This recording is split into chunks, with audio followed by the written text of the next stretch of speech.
Ustedes saben que hay 160 millones de menores de edad que trabajan en este mundo y en diferentes lugares. Por ejemplo, hay niños que trabajan en minas en África, hay también explotación de trabajo infantil en Bolivia, en la India. Imagínense que con la cantidad de millones de pibes que estamos tratando de describir, tiras un dardo en cualquier territorio del planeta y hay alguien ahí trabajando de manera informal. Esto tiene que ver porque el 20 de noviembre es el Día Universal del Niño. Repito, 160 millones de menores de edad trabajan en el planeta Tierra. ¿Nunca le cayó mal que Macri tenga tanto dinero? ¿Cómo? A mí no me cae mal que la gente tenga dinero. Oh, hello. Señores, muy buenos mediodías. Este programa se llama Pasado Valores y se emite por ahí en 1420 con vos. ¿Quién les habla? Es Marcelo Aymar. Marcello, where are you? Bueno, la verdad no entiendo muy bien todo lo que decís. Yo lo que te digo es esto, hablando en concreto. Where did it go for that milk? Si el sector agropecuario siempre estuvo cuestionando a los gobiernos, si se puede decir, peronistas, es porque las medidas que han venido desde el peronismo siempre estuvieron en detrimento de lo que es la producción agropecuaria. My goodness. No nos olvidemos que China hoy es el segundo socio comercial de la Unión Europea. ¿Otra vez? Este año hay parlamentarias. Pero cada 2 años hay parlamentarias. Tiene que ver con la deforestación y con los cambios que hubo en el suelo. De ahí viene esta reducción en picada de la biomasa que tenemos en el planeta. ¿Y alguien sabe por qué me viene a mí tanta bioinformación? ¿Alberto Fernández me escucha? ¿Alberto Fernández? ¿Alberto Fernández me está escuchando ahora nuevamente? Sí, ahora sí. Bueno, genial. Disculpa, pero estoy manejando Sí. y me parece que estamos en zona de turbulencia. Y después me decís que buscas tranquilidad. La pareja por algo se llama pareja, porque debe ser pareja, ¿verdad? Le quisieron echar la culpa a los runners. Al aire, vamos. Aire. Aquí comienza Pasó a Valores, el instante previo a pensar que lo habías dejado ahí.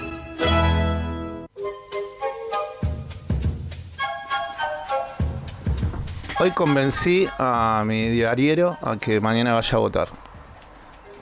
Y me decía, no sé, es que tal vez llueve. Y digo, Carlito, estás durante 2 años quejándote que esto, que aquello, que el otro, y mañana no vas a ejercer tu derecho ciudadano, tenés que ir a votar. Nada, ahí estaba ahí con rabietas mientras les agarraba el diario y le pifiaba otras cosas.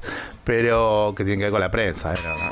Pero lo que digo es que tal vez el caso que a mí me pasó con Carlitos el diariero de Almagro le puede pasar a otra gente. Así que bienvenidos a los que en estos días han convencido personas para que vayan a votar. Porque es así. Yo ya hay uno que va adentro. Porque le dije, después no te podés quejar, no hay problema. A todo esto, más allá de que mañana se vota, qué placer que le genera a los medios masivos de comunicación, digamos de tinte opositor, Clarín, Nación, Infobae, bueno, cómo se regodean con el precio del dólar. Es como una excitación que le llega desde el tobillo del pie izquierdo y va subiendo de una manera tremebunda hacia su cerebro y diciendo 197, 99, 206 y bueno, y se tocan imaginariamente. Es como que hay como una especie de, ya sabemos que no bancan una, pero más allá de eso, lo que es bastante patético es que el periodista que lo dice, mientras va anunciando la catástrofe cotidiana, no se da cuenta que si esa catástrofe que él tanto anuncia llegase a suceder, que yo creo que no va a suceder, ahora si quiere hablar un poquito de eso, lo va a afectar también a él, o él viene una nave nodriza y se lo lleva y lo saca de Palermo o de, no sé, Constitución o la 9 de Julio y dice, ahora el dólar está a 278, pero yo estoy viviendo en Amberes, Bélgica, no me importa nada. No, vas a ser parte de la misma debacle. Lo mismo pasa con la inseguridad, en donde yo pensaba, ¿no? Cuando los sectores opositores en este país, el año pasado, andaban con manifestaciones de aquí y de allá, que el obelisco, que me encierran, la infectadura y no sé qué, y morían cientos de personas en terapia intensiva por el COVID, ahí no se planteaba Jorge Macri levantar el cierre de campaña por el momento, el kiosquero de Ramos Mejía. Ahí no pasaba nada. Ahí salían con Brandoni, el flota, no sé qué. Bueno, mueren tantos, no importa nada. Grito, me escupo abajo del obelisco. La fiesta del barbijo loca. Nadie se planteó en ese momento levantar un final de acto de campaña. Con la importancia que tiene un acto de cierre de campaña, porque es el momento en donde un montón de militantes también dicen, che, hasta acá llegó el trabajo, hasta acá se hizo. Y también es un instante en donde el político cree que puede convencer hasta lo último a algún indeciso. Bueno, el año pasado y a comienzos de este año, cuando sobrevino la segunda ola, no se planteaban esas cosas. Ahí no había ningún kiosquero, ningún Ramos Mejía que valiese. La utilización de esto, la utilización del dólar, la utilización de aquello, y regodeándonos en la catástrofe. Qué triste levantarte a la mañana e ir a un medio de comunicación. Bueno, ya sabemos que el periodismo está haciendo cualquiera desde hace mucho tiempo, y no solamente en Argentina, sino a nivel global. Por necesidad de financiamiento, porque hay gente que le gusta desabrocharse el pantalón varias veces y deja la ética y otras cosas en algún armario que está en el fondo del océano, pero es penoso. Levantarte a la mañana, bañarte, afeitarte, como en mi caso, darte los dientes, para ir a pudrirla. Básicamente te levantás todas las mañanas para ir al canal o a la radio a pudrirla, intentando ver si vos estirás y se pudre. Como hay veda y no podemos, o por lo menos yo, porque algunos la rompen, pero bueno, yo no pienso hablar de cuestiones políticas, sí me tomo un tiempo para analizar estas cosas y hablar de nosotros mismos, de cómo estamos rompiendo eso que se llama periodismo en 1000 pedazos todo el tiempo. Porque aparte hay otra. Yo soy del club de los que intentamos que pensar, que se debe acordar, que se debe consensuar, que está bueno hablar con alguien que piensa distinto. Pero eso hoy cada vez tiene menos capacidad, tal vez, o volumen de entendimiento social, porque vos tenés que ser kirchnerista o tenés que ser el PRO, y todo el tiempo es así.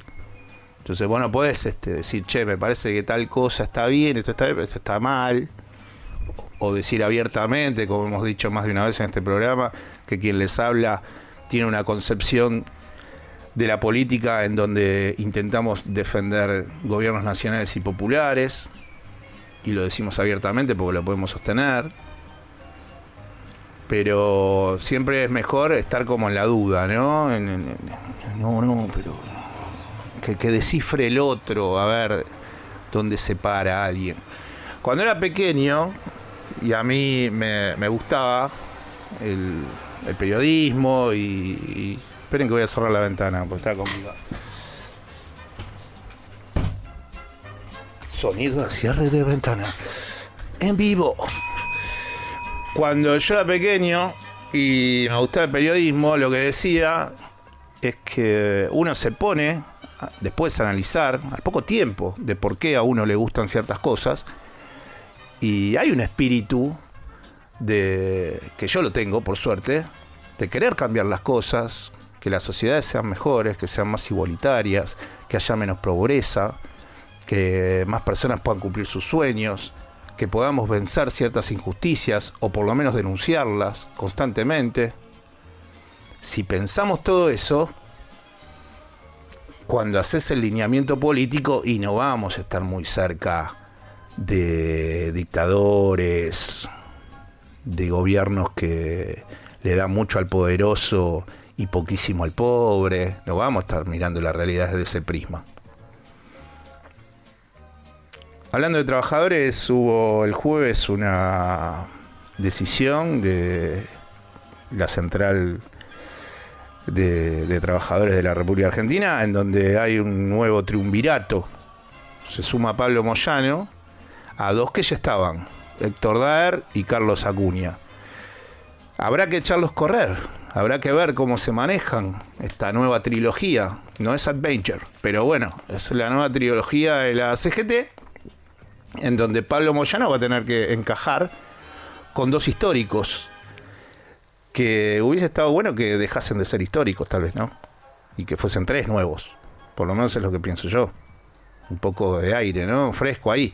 Bueno, pero van a estar hasta el 2025 en este nuevo triunvirato que va a llevar adelante la Confederación General del Trabajo, y es una de las noticias más importantes de la semana, con la otra que es lo que va a suceder mañana, en donde, ya les digo, yo convencí a uno.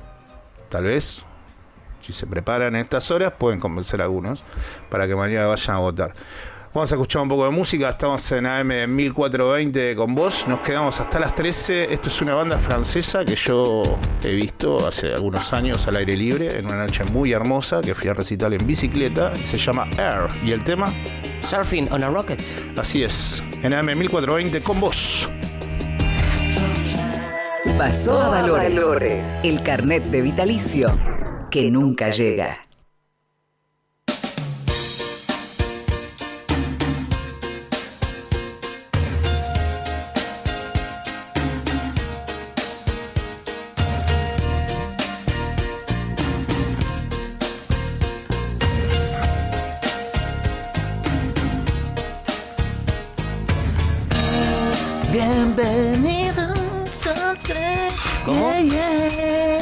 Hoy es un programa muy relajado porque tenemos como una especie de pena, sí, que no podemos hablar de lo que nos más, de una de las cosas, tampoco vamos a poner de las cosas que más nos gusta hablar, que exacto, es la política cotidiana de la República Argentina. Bueno, entonces el grado de taradez del conductor, que en este alto. caso es quien les habla, va a ser alto, sí. Bueno, sí, está bien. porque es relajado, vamos a estar relajados. Sí, aparte son los sábados en donde viene Agustina, el programa cambia.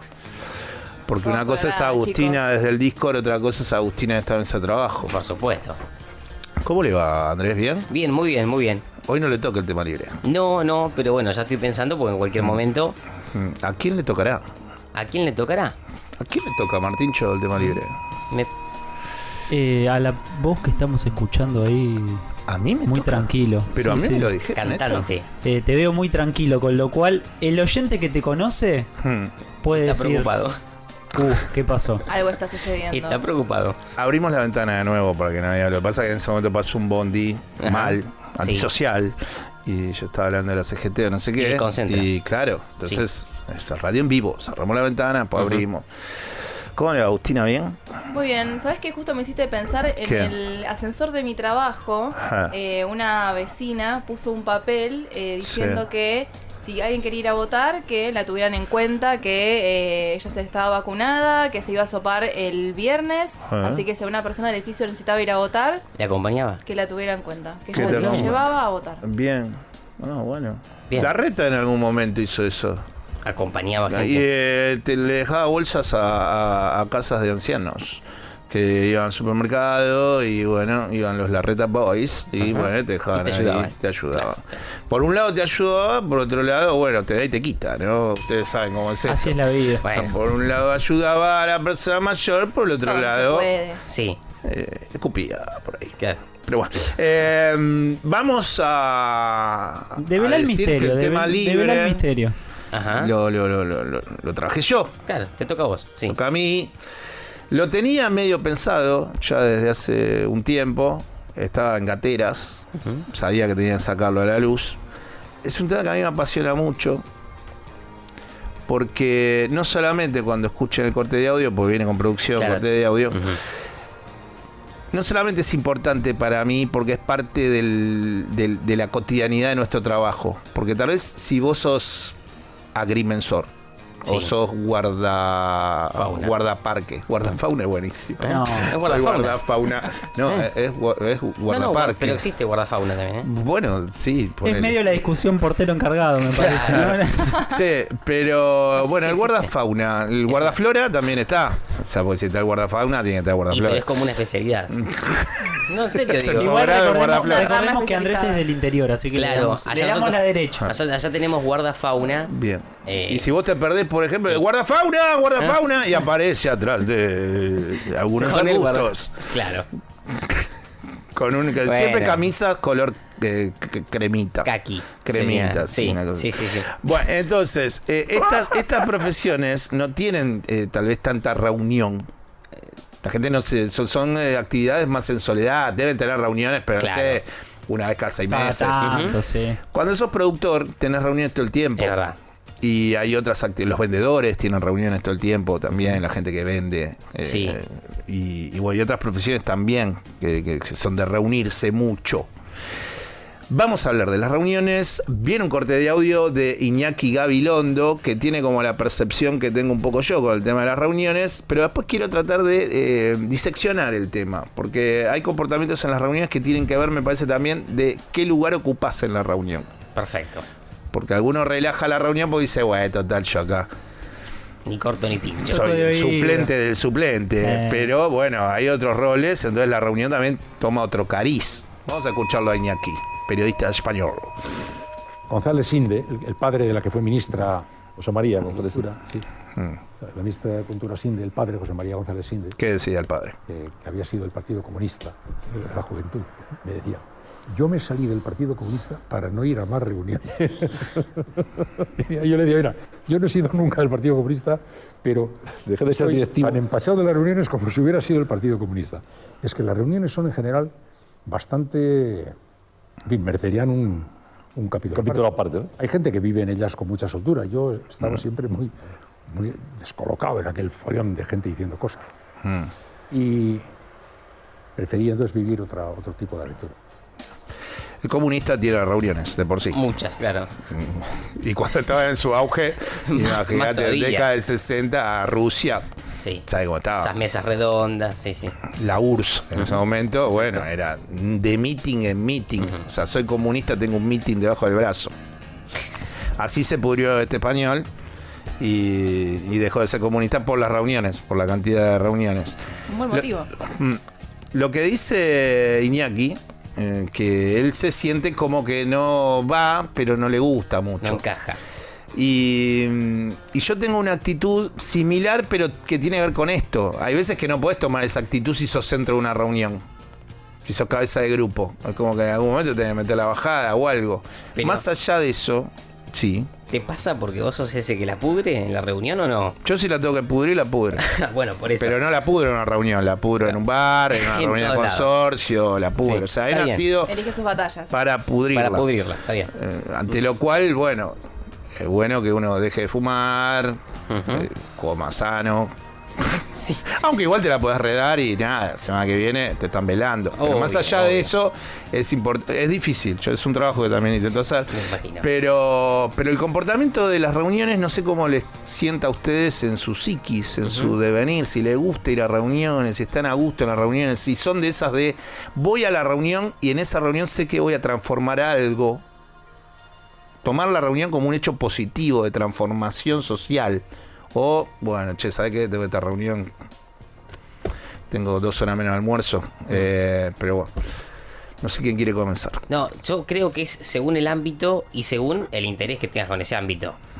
Y otra cosa, no es lo mismo la reunión grupal, 5 o 6 personas, que juntarte con otra persona solamente. Mano a mano. No, pero eso es un encuentro. Bueno, pues eso no ya es es una un reunión. encuentro. Estamos hablando de una reunión, ¿no? Lo de que pasa encuentros. que normalmente, y esto te lo quería preguntar, es como que se confunde. Dice, che, voy a una reunión de trabajo con un compañero.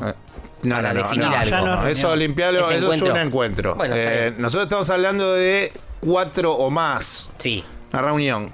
¿Vos vas a transformar esa realidad? ¿Vas a aportar algo a la reunión o vas a poder decir, bueno, yo qué sé, tengo que escuchar Teñato un rato y después me voy? Es que me parece que de manera grupal como que no se consigue nada. De manera grupal no se consigue. Ah, bueno, está bien. O sea, voy. Claro, te Da por lleva al vencido. baño uno, a la cocina al otro y después vuelve, no pasa Divide y nada. reinarás. Llamalo al libertario que está en la esquina, No, decirle que venga. Decirle que porque hay alguien acá que puede generar no una reunión sino un encuentro. Sí, un encuentro. Libertario, vení. Ese Te conseguí uno. Te lleva a un costado y te dice, ¿sabés lo que dijo fulano de vos? O sea, vos pensás que no. Entonces, sale nada bueno, productivo. la sociedad para A vos mí no me- existe, básicamente. O sea, no se puede modificar Pero nada. Pará, porque lo tengo que reformular, porque no sonó bien. Ya me di cuenta que no sonó bien. Un perfil muy individualista el tuyo. No, pues me parece que en la reunión no sale nada bueno. A nivel, Que es muy nivel difícil grupal. ponerse de acuerdo en muchas personas. decís vos, Exacto. es imposible. Me cuesta. ¿Y qué pasa? Se dilata mucho. Menos mal que no vivís en la Unión Europea. Y no se cierra bueno. Para mí es más enriquecedor uno de inclusive. cada Pero religión yo sé que muchos van a política. pensar como yo, 27. Para mí es más enriquecedor si es en grupo, porque por ahí tenés varios puntos de vista, me parece que es más enriquecedor, pero Ojo. sí coincido con Martín que es más difícil ponerse de acuerdo. Claro, bueno. A mí lo que me gustaría es las reuniones donde conoces. Lo que me siento muy incómodo es reuniones bueno. donde no conozco. O ponele, vamos nosotros Es dos verdad, es a verdad. una reunión con terceros. Sí. Sí. Y ahí como que siento que no participo, que no voy a sacar nada Es bueno. muy como difícil, tengo que sí, escuchar sí. al otro. Pero si es reunión donde todos nos conocemos, ahí sí. me gusta Bueno, ser por eso digo, partícipe. según el ámbito, según y la relación que Por tengas vos eso, con ese esas ámbito. me incomodan mucho, las que es como que yo con vos tengo que ir a unas con terceros, y son 4 ellos, y ahí sí sentís como que estoy dando examen de esa reunión y no me siento partícipe. Me gusta más la que participe. A mí me molesta mucho el que boicotea la reunión con actitudes Todo negativo. corporales. Actitudes corporales, ese me pone muy mal. Porque yo voy a, realmente, lo que decía recién, yo voy a una reunión con el deseo de transformar.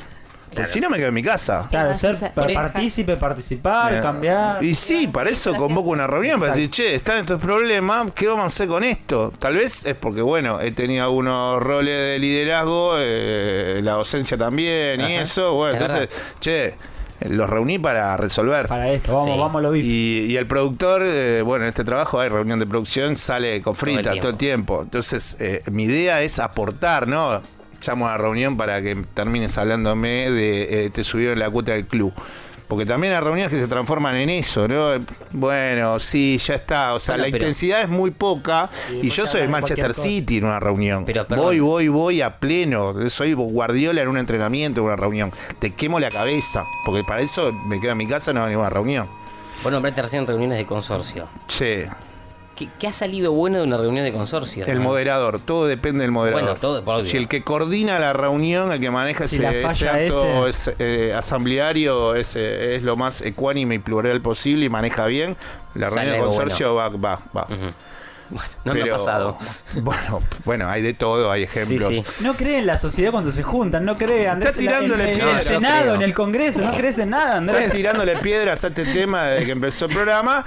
Bueno, ya sabemos que para la próxima reunión de este programa, ya sabemos hasta dónde va Andrés a aportar. Sí. Es distinto. No, hay que invitarlo, no hay que dejarlo de lado, pero bueno, sabemos cuál es el grado Yo de después voy a hablar con aportación alguno de ustedes. que va a dar. Sí, Andrés quiere la monarquía, viste, que uno decida ir a hablar, no le gusta lo común. Bueno, y decía que hay gente que fastidia con esto. Que fastidia, empieza a moverse. Vos tal vez estás en un lugar como líder de la reunión, entonces vos ves todas las caras y te das cuenta que el tipo está mirando la ventana, ve el celular, ve su móvil y que esto, que aquello. Entonces boicotea. Porque decís, Ahora, ¿por qué no te ahora. vas? O sea, pero no le puedes decir abiertamente te vas. Bueno, en ese caso es bueno tal vez dejarlo expuesto. Sí. ¿Y a vos qué opinas de esto? Claro. O sea, el tipo deja el móvil ahí rápido, diciendo, ¿por qué? Mientras tanto te está ¿Qué puteando, digo? ¿no? Porque está diciendo que este pibe. Que a mí me gusta ir ahí al hueso. O sea, Sí, perdón. Ser incómodo. Es mucho más divertido Es mucho vivir más divertido. desde un lugar incómodo la vida. Mucho más entretenido. Sí. ¿O no? No Pero sé, me parece a mí. Yo pensaba recién que está, viste, el que participa mucho y el que no participa. A mí, si voy a una reunión, me gusta participar. Esto que no quiere decir que piense que por ahí no sale algo bueno de esas reuniones eternas. No quiere decir que no me guste participar. O sea, soy de los que participa y me gusta. Agustina, cerrale con algo. A mí también me gusta participar. Sí me parece que es difícil a veces consensuar. Me parece que es divertido también llegar a lugares incómodos. A mí por lo menos me pasa que al ser vegana, inevitablemente en algún momento de la reunión sale el tema del veganismo. Entonces tenés Lo que estar saca el ahí. vegano. No, ni siquiera. A mí Yo me creo pasa- que lo saca el vegano. No, el 99,999% de sea. las veces lo sacan otras personas. Te dicen, ¿y qué pensás de que las abejas? Y vos decís, no sé, es un sábado de la noche, me estoy tomando una Claro. cerveza, no quiero hablar del medio ambiente y del veganismo. Bien. Así que si tienen alguna amiga que sea vegano, por favor, no lo le moleste. pregunten eso. Sí, para mí, Googleen. sí, esos son temas que perturban la reunión, porque son cosas aleatorias. O sea, acá venimos a trabajar. Yo soy re cortamambo con eso, en una reunión. O sea, acá vinimos a tac. O sea, Bueno, eso después si está querés hablamos del perfecto. veganismo, del otro, más allá. Eso me parece de perfecto. por qué cambiaron las paradas del colectivo 2 y me dejan, no sé, en Belgrano al 300 y antes me dejan al 400. Pero saquémonos los si temas querés- encima. Claro, pero vamos a laburar porque es Eso una está reunión. perfecto. Es así. Lo cual genera un tanto de rispidez. No, pero... Porque tenés un moderador que es muy ágil. Sí, pero no se pierde tiempo. Sí, manejo G20, ¿viste? Ping, ping, ping, esto es así, ya está, Cortito. micrófonos y Es bueno. la Merkel de este programa. No te tiene que molestar caer mal. Si a vos Está no te bien. molesta que caigas mal y que el otro día, che, este pibe está muy pasa? acelerado, no sé qué, y va, estamos trabajando. Es así. Martín, yo no sé, No, a en mí definitiva, la reunión. Le y quería vos. preguntar algo a Agustina Bueno. rápido. Me ¿Qué interesa... opinás de las abejas? No, ahora que estás en la etapa como estudiantil, ¿cómo sigue siendo el ponerse de acuerdo para hacer un trabajo práctico? Bueno. Esas reuniones para mí sí eran imposibles. Para mí las que eso más es sufría. absolutamente ¿Ven? imposible. ¿Ven? Uno termina ahí decidiendo, bueno, vamos Decidiendo con esto. todo, suelo ser yo, con lo cual suelo pasaba quedar lo como una mismo. dictadora. Claro. Suelo decir, vos hacer esto, vos hacer otro, pero es porque la gente no se pone de acuerdo. ¿Viste? Sí. Gente que se raja la panadería ya. Bueno, vuelvo en un rato porque va a hacer falta. Entonces, como no le gusta tener un peso decisorio en la reunión, todo él igual, dice, sí, che, sí, yo sí, hago sí. toda la parte de lo que sería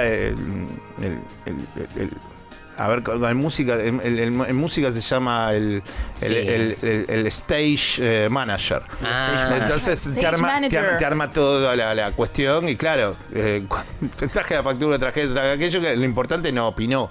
Pero bueno, asistió, fue como un auxiliar.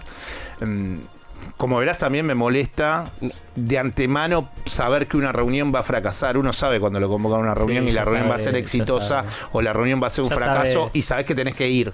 Bueno, Bueno, me ¿viste? detesta muchísimo saber que esa reunión a la que tengo que ir no va a llegar a ningún tipo de acuerdo. En definitiva me están dando un poco la razón. Así que No, me quedo un poco tranquilo. No, bueno. Llévalo, Después Marcelo, se reunice, moderador de tu edificio y ahí te vas a dar No, cuenta pero cómo es una buena... que concuerdo al reunión. 100 que el moderador es todo y esto de avanzar en una reunión es clave. Porque Epítetos calientes en una reunión, Yo. por eso, no, ya Yo si sé. te tengo que cantar las 40, no me importa nada. No me importa nada. En la última reunión del consorcio, a uno le dije, vos sos mal tipo. Así. Por esto. Y no es que le dije, vos sos mal No tipo. vivan en el mismo vos sos mal edificio que tipo. Marcelo. Vos sos mal tipo. Por esto, por esto, por esto, Claro. por esto y por esto. El tipo quería alquilar Con el sustento. Zoom. Quería alquilar subalquilar el Zoom. No. Porque el tipo viene en Lo el piso de tercerizaba, arriba, claro. claro, y había que hacer unos arreglos, no sé qué, y mientras tanto metió ahí una manganeta de una persona. Privatizaban el Zoom. Digo, vos sos mal tipo por esto y esto. No, pero a vos te parece, no sé qué, ¿viste? Porque ahí les pinta la Jorge Tayana, ¿viste? En su mejor momento de diplomático. Claro. No me puedes decir esto, no, sí, te lo digo por esto y esto. Claro, siempre con sustento. Es que me parece que si no pasamos por la vida como si nada, o sea, no como que bueno, ¿y qué hiciste? ¿Y intentaste transformar algo? ¿Intentaste hacer? No, la verdad que bueno. Pará, ¿lo lograste o lo Sí. alquiló? Quedó totalmente expuesto y obviamente no lo alquiló. ¿Viste? Claro. Ahí está, Andrés, la clave es esa. Porque el tema es el que instala. Después tenés gente atrás que dice, che, tienen razón, yo banco en esta. Pero bueno, Si no hay todos que le dicen, animarse. dale, Sí. alquilalo y llévate la guita del Zoom. Decime este tema libre que tiene que ver con las Claro, hay que reuniones. formularlo. Cerralo, trabajalo. ¿Cuál es el comportamiento que tendría usted en las reuniones? Claro, sería eso. si le gusta participar en las reuniones, si transforma las reuniones, si le parece una pérdida de tiempo la reunión, anécdotas, reuniones históricas que ha tenido uno en su vida. Bueno, me gusta. Estas cosas la que del nos rol, la comentan. del rol en la reunión. ¿Cuál es tu comportamiento en las reuniones? Y ahí, tema libre, es así. Extiéndanse. ¿A dónde mandan los mensajes? Se comunican a través de @pasoavalores en todas las redes. Y en Twitter estamos como Pasó a Valores OK. Perfecto, y estamos hasta las 13 haciendo Pasavalores en AM 1420 con vos. Vamos a hablar de un muchacho que el otro día, cuando yo estaba comenzando a dialogar con Andrés sobre justamente Andrés Manuel López Obrador, decía que había una información que yo había, mientras estaba armando la columna, recabado, que era el ranking de popularidad de los líderes más importantes del planeta. Y que había un líder, que es el que más popularidad tiene en estos momentos, que es Narendra Modi, que tiene arriba del 70%, o casi el 71% sí, de popularidad en la India. Que es la democracia, aparte, más amplia del planeta, porque en la India viven más de 1.000 millones de personas. O sea que imagínate que cuando van a votar, el proceso de votación en la India consta de un mes. Porque aparte tienen las ciudades importantes, pero es un territorio bastante vasto y en donde hay como mucha tribu que está afincada en parajes distantes. Entonces es un proceso de días. Cuando es un llaman, muy diseminado, hay mucho territorio. Cuando llaman a votar, los indios van, se toman su tiempo y van votando. Bueno. Y en las últimas elecciones votaron 600 millones de personas en la India. Entonces yo dije, pero no me cierra esto, porque es este muchacho Modi, que tiene este alto índice de popularidad, está al frente de la administración del país desde el año 2014. Fue reelecto en el 2019, cada 6 años, o sea que le faltan 4 años más todavía. Va a completar los 12 años de mandato. Él es un líder conservador de un partido que en su momento fue contra un partido histórico de Indira Gandhi, progresista, pero que no controla la inflación, corrupción, desgaste, que es lo que sería en la India este partido que hoy está en la oposición, la centroizquierda, el progresismo. Y Modi es lo otro. Ahora, para entender lo que hizo en estos últimos años Modi, porque ahora nos vamos a meter con Andrés Catalini para hablar sobre la India, vamos a escuchar un poco cuáles fueron los hitos de Narendra. Me recabe el nombre Narendra. Sí, pero es Narendra Namonardas. Namonardas me gusta más todavía.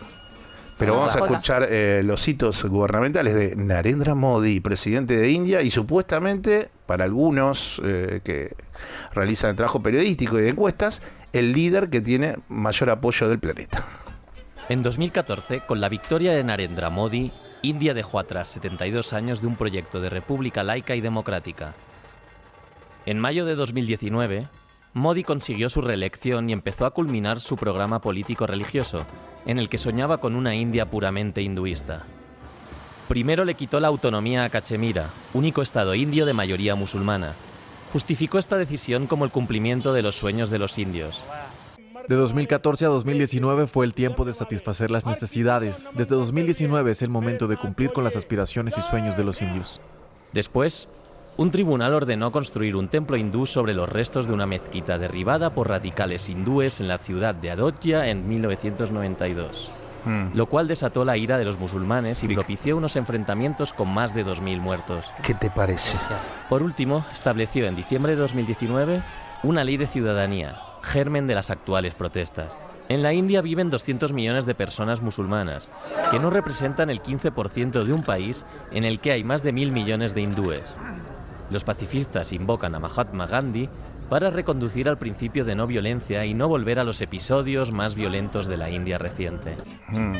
Bueno, te puede cerrar que tenga arriba del 70% de aprobación ciudadana, porque tenés un 15% de ciudadanos musulmanes, después hay muy poquitos cristianos y otras etnias. Pero más allá de eso, lo que él intenta es un poco lo que está haciendo es un paralelismo a grosso modo que se me ocurre ahora. La Turquía de Erdogan, que Erdogan dijo, bueno, che, basta de qué mal, y bueno, y ese país laico que trataba de llevar adelante Turquía, y bueno, y llevarlo hacia una Turquía musulmana. Sí, la cuestión religiosa como eje Él intenta dejar una India laica y transformarla en una India repleta de hindúes que manejen los destinos del país. Lo de Turquía es Kemal Atatürk, el que llevó mediante la revolución a que Turquía pase a ser una Turquía laica y no musulmana. Bueno, Erdogan está por la contraria. También un líder de centro derecha, un partido ultraconservador en su economía, liberal, por demás, algo parecido a Narendra. ¿Por dónde le querés entrar a Modi? Modi.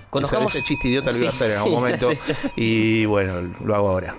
Conozcamos un poco el perfil de Narendra Modi, que es el primer ministro desde el año 2014, como decíamos, nacionalista de derecha, un dirigente que además se comenzó en la política formando parte del RSS, que es este movimiento derechista radical, si se quiere, que promueve la religión hindú en la India. Ahora es el líder del BJP. Exacto, este partido político nacionalista hinduista que se formó allá por o que se sumó, digamos, allá por el año 1980 y que tiene mayoría dentro del Lok Sabha, que es la cámara baja del Parlamento. Diputados, exacto.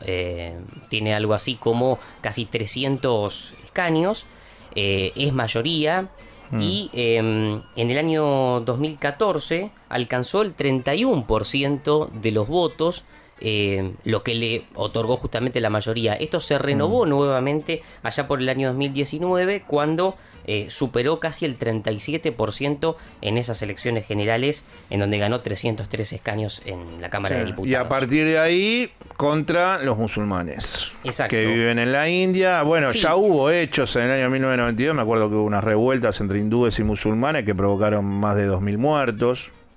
Y vuelve a insistir con lo mismo. Claro, siempre políticas, por ejemplo, de reformas, lo que fue la ley de enmienda ciudadana, que era claramente discriminatoria en cuanto a la mayoría musulmana, la reforma agrícola que se terminó de aprobar ahora en el año 2020, en septiembre se aprobó esta ley de reforma agrícola que elimina el precio mínimo de los productos y claramente afecta a los... Ese es como el tema del momento. ¿Cómo es bien ese? Porque va en contra del sector agropecuario de trabajadores de la India, pero lo que se está poniendo en discusión, ¿bien qué es? Es la eliminación de los precios mínimos que en este caso va a quedar directamente regulado por el propio mercado. Entonces lo que hace es afecta a la producción, a la mano de obra de los campesinos, que son, digamos, la parte más pobre de la India. Sí, es un sector que además, poblacional muy endeble. Que además representa casi el 60%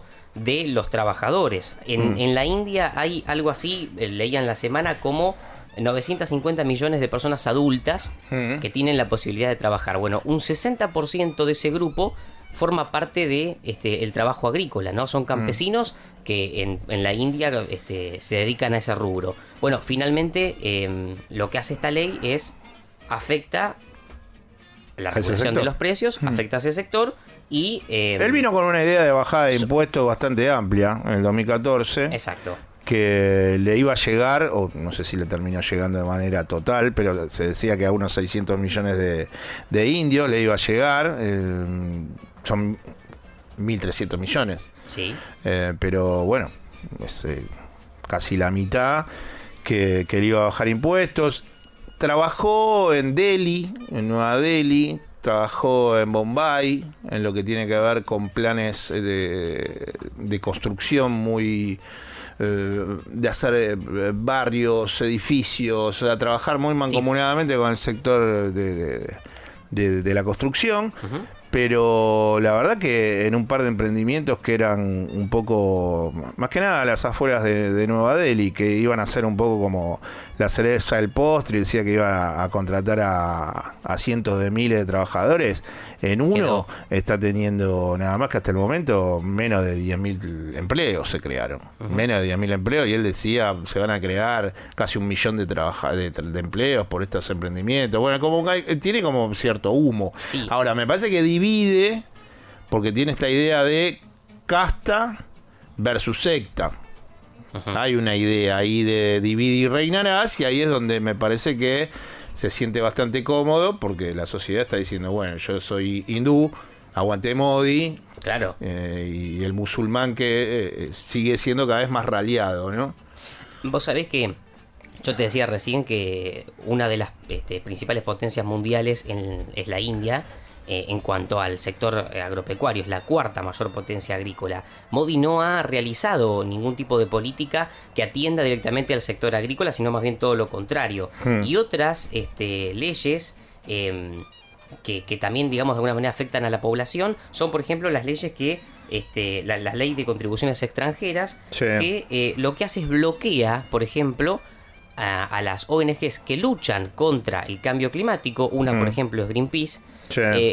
Le impide a ese tipo de organizaciones recibir fondos que vienen desde el extranjero para poder solventar ese trabajo que realizan las organizaciones. Entonces se termina generando una cuestión autócrata por parte de Modi, que lo que hace es limita a las organizaciones, decirle, bueno, esto que estás haciendo está mal, o sea, por este camino no hay que ir. Para ir cerrando, tiramos algunos apuntes finales que tienen que ver con lo mal que se manejó la pandemia y con lo mal que manejó específicamente la administración de Modi, la cuestión del coronavirus el año pasado y a comienzo de este año en la India. Hay algunos datos que se han relevado hace un tiempo. Hubo en la India cerca de... Ustedes piensen que en Estados Unidos hubo 33 millones de infectados y casi 600.000 muertos, que están liderando el ranking.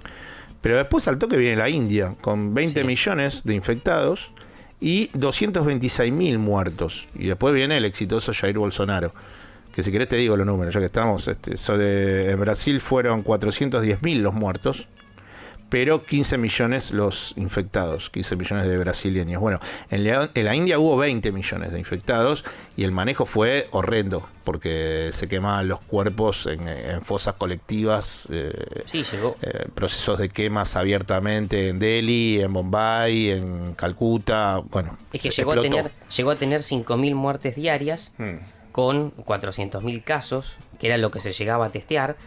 A pesar de todo esto, la economía obviamente cayó muchísimo en el año 2020. Hoy, en el año 2021, la proyección es un poco mejor a nivel económico, pero lo cierto es que lo único que viene creciendo es la cuestión industrial, pero porque el propio país lo demanda, o sea, porque India es un país que tiene recursos naturales que emplea. La industria creció en este 2021 casi un 60% respecto al 2020, pero porque claramente en el 2020, con estas condiciones que vos describías, de 5.000 muertes por día, se frenó absolutamente todo. Bueno, le fue bastante mal a Modi con el tema del coronavirus, porque también terminó develando la profunda corrupción del sistema público de salud en la India y además, bueno, él con una política de líder liberal, porque está aplicando el neoliberalismo, lo que terminó sucediendo es que,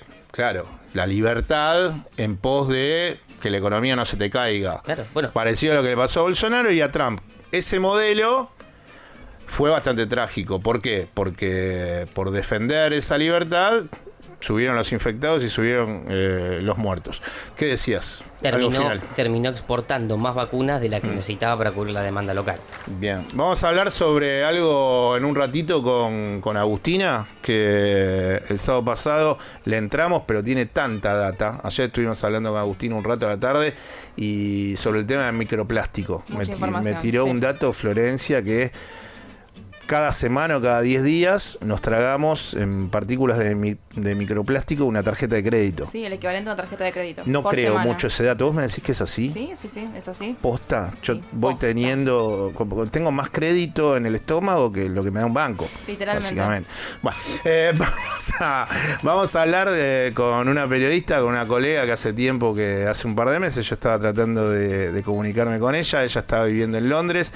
Ha sido y es corresponsal, ha sido corresponsal en Berlín durante muchos años y tuvo la genial idea, me parece a mí, por la cual yo he empezado a buscarla, que es hacer un libro sobre alguien que pasa muy a menudo por este programa, y hoy que hay veda electoral aquí en la República Argentina y estamos tranquilos y podemos hablar y analizar la política internacional desde un lugar más pausado, vamos a hablar con Ana Carvajosa, quien es periodista y es la autora del libro Crónica de una era, que es el libro que habla sobre los 16 años al frente de la República Federal Alemana por parte de su canciller Angela Merkel.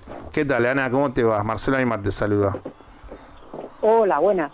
¿Cómo estás, Ana? ¿Bien? Bien, aquí en Londres. Bueno, está complicado, ¿no? Con el tema de muchos infectados, ¿no? Y mucha gente que no se vacuna, ¿no? Sí, bueno, aquí hay muchos contagios, pero porque también el gobierno hace tiempo que bueno, parece declaró que había llegado la libertad y que no hacía falta mascarilla, que no hacían falta restricciones y evidentemente pues eso ha supuesto un pico de contagios y de muertes también. Sí. Veníamos hablando de Narendra Modi, que también tuvo esa idea de tomar la pandemia un poco como fue la característica del trumpismo o de Jair Bolsonaro. Pero para meternos en tema y hablar sobre tu libro, quería hacerte escuchar un corte de audio de una de las últimas entrevistas que ya está dando Angela Merkel a la prensa alemana, porque en la primera semana de diciembre probablemente deje la Cancillería alemana y se lo nombre a Olaf Scholz al frente del país. Esto estaba leyendo que podría ser en la primera semana de diciembre, pero esta semana dio una entrevista y en base a eso después quería un poco empezar a conversar sobre estos 16 años de Merkel. Así que la escuchamos, Ana. Muy bien. Personalmente, los dos acontecimientos que más me exigieron, en primer lugar, la gran cantidad de refugiados que llegaron, que no me gusta llamar crisis porque se trata de personas. La presión por salir de Siria y los países circundantes y luego la pandemia. Quizás en estas crisis se puede ver cómo afectan directamente a la gente cuando se trata del destino de las personas. Eso fue lo más difícil para mí. También me ha preocupado siempre otra cosa que ya casi podríamos llamar crisis, que es el cuestionamiento de muchos contra el multilateralismo. Eso fue siempre importante para mí. Ana, ¿te parece que nosotros le damos tanta preponderancia a estos 16 años de Angela al frente de la Cancillería alemana porque ella en momentos claves, como por ejemplo el que recién remite, que es la crisis de refugiados de Medio Oriente, se olvidó de ser una líder de centro derecha que venía de un partido de derechas, que es la CDU, para primar en un acuerdo, en un consenso, en una situación humanitaria? ¿Te parece que eso el resto del mundo político y de la prensa lo ve como tan raro de una persona que ha decidido en algunos momentos claves de estos 16 años acordar por delante de su propia ideología? Sí, desde luego. O sea, Merkel es una rareza política, ¿no? Y una excepción biográfica también en su país, lo hablamos si queréis, ¿no? Pero por ser mujer, por ser del este, por ser física de formación, una mujer divorciada, sin hijos. Pero es también una rareza política por la manera que tiene de ejercer el poder, ¿no? O sea, siempre buscando el consenso y el compromiso, como dices, al margen de las siglas políticas y muchas veces incluso en contra. Por ejemplo, en 2015, cuando entraron más de 1 millón de refugiados en Alemania, dentro de su propio partido, el centro derecha alemán, hubo muchísimas críticas y de hecho creó unas grietas y unas fisuras muy profundas que todavía perviven y que estamos viendo ahora en la época post-Merkel. En parte también porque ella es muy pragmática y no se aferra a los dogmas. Pero también es verdad que ha habido un claro viraje al centro durante estos años, ¿no? Porque durante sus 4 mandatos, se abolió el servicio militar obligatorio, ella decretó el apagón nuclear, se aprobaron las parejas el matrimonio del mismo sexo, o sea, es decir, el salario mínimo, ¿no? Que en parte todo esto sucedió por gobernar en coaliciones, con socialdemócratas, por ejemplo, y también con los liberales, pero también por esa flexibilidad, ¿no? Política que es verdad que no suele ser la norma. Sí, y me parece que bueno, también ella ha pasado muchos años de su infancia en lo que era la Alemania del Este, y creo que ahí también tuvo cierta relación de su manejo político, de consensuar, porque es una persona que se instaló en un sistema político cuando era joven y después de grande terminó ejerciendo su liderazgo y su plenitud política ya en una Alemania que estaba unificada. Esos matices los pudiste corroborar en estos años. ¿En qué? Decime 2 o 3 momentos. Sí, evidentemente, cuando hablas con gente que ha trabajado con ella, que ha crecido con ella, y cuando vives en Alemania y comprendes lo que supuso para el país, o sea, ella vivió en el régimen comunista hasta que la Revolución Pacífica tumba el muro de Berlín, y ella tenía 35 años. Entonces, ella, toda esa socialización, había nacido en el oeste, pero enseguida se fue al este con su familia. Su padre era un pastor protestante y emigró al este, ¿no? Entonces ella evidentemente conoce muy bien los sistemas autoritarios, el dogmatismo, la falta de democracia, de respeto a las diferencias, ¿no? Y en cuanto a respeto a las diferencias, también es importante, yo creo, recordar cuando ellos se instalan en Templin, en esta ciudad del este de Alemania, cuando ella es un bebé, el padre regenta un recinto, o sea, está la parroquia, pero también es un recinto donde viven personas con discapacidad psíquica. Entonces, Merkel también crece rodeada de personas muy diferentes. Claro. Y esto es atípico, ¿no? Había muchos niños de su clase que les daba miedo ir a casa de Merkel porque no sabían cómo relacionarse con personas que eran distintas a ellas. Ella convive con la diferencia con una naturalidad que es casi innata, ¿no? Porque lo aprendió desde muy pequeña, pero también porque conoce bien lo que suponen los regímenes totalitarios, ¿no? Y la falta de disidencia.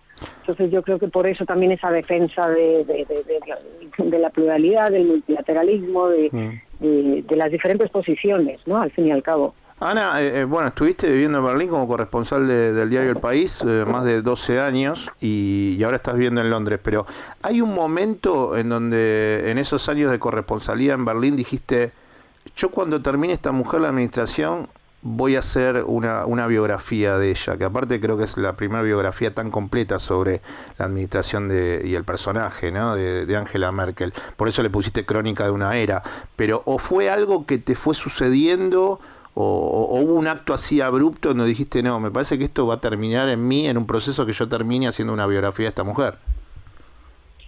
Bueno, yo no estuve 12 años de corresponsal, pero sí que es verdad que desde 2005 empecé a ir a Alemania, me envió el diario, yo ya ahí de joven, era un país que siempre me había interesado. Yo en realidad no decidí escribir el libro, me llamaron y me pidieron que lo escribiera, pero es verdad que escribiéndolo y pensándolo, me di cuenta que en realidad llevaba mucho tiempo escribiéndolo en la cabeza, ¿no? Porque desde 2005, cuando fui a hacer el primer perfil de Merkel a su pueblo, a Templin, y hablar con sus compañeros de escuela, hasta ahora que se publica el libro, ¿no? Durante unos años estuve de corresponsal en Bruselas, por ejemplo, ¿no? Y allí estaba expuesta a la Merkel europea, ¿no? En los consejos europeos, en las conferencias de prensa, en las negociaciones interminables. De alguna manera me ha ido acompañando, ¿no? Y esto pues ha cristalizado en un libro que yo no pensé hacer, pero que sí que estaba en mi mente de alguna manera. Claro. Bueno, la última película, no sé si la viste, de Costa Gabras, que habla sobre el proceso de endeudamiento de Grecia en el momento de Varoufakis, de Tsipras, la debacle de Syriza, esos llamados al referéndum, el pueblo que le dice a la administración de Alexis Tsipras que deje el euro, y después Costa Gabras relata ese momento como una eterna danza de Tsipras, en donde termina siendo envuelto por los líderes de la Unión Europea, y la que intentaba que Grecia no se escapase del euro firmando ese MOU, que el memorándum de entendimiento era ella.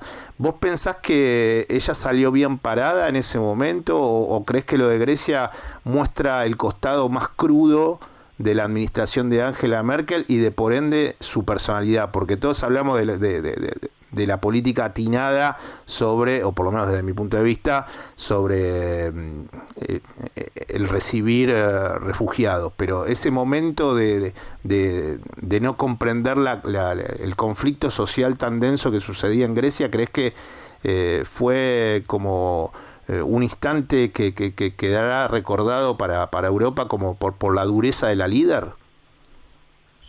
Sí, yo creo que fue un momento muy duro, y evidentemente depende de dónde se mire, ¿no? Y a quién se le pregunte, pero para los países del sur de Europa, incluido España, Italia, esa gestión, ¿no?, de la crisis del euro, esa obsesión por la austeridad, por las reformas,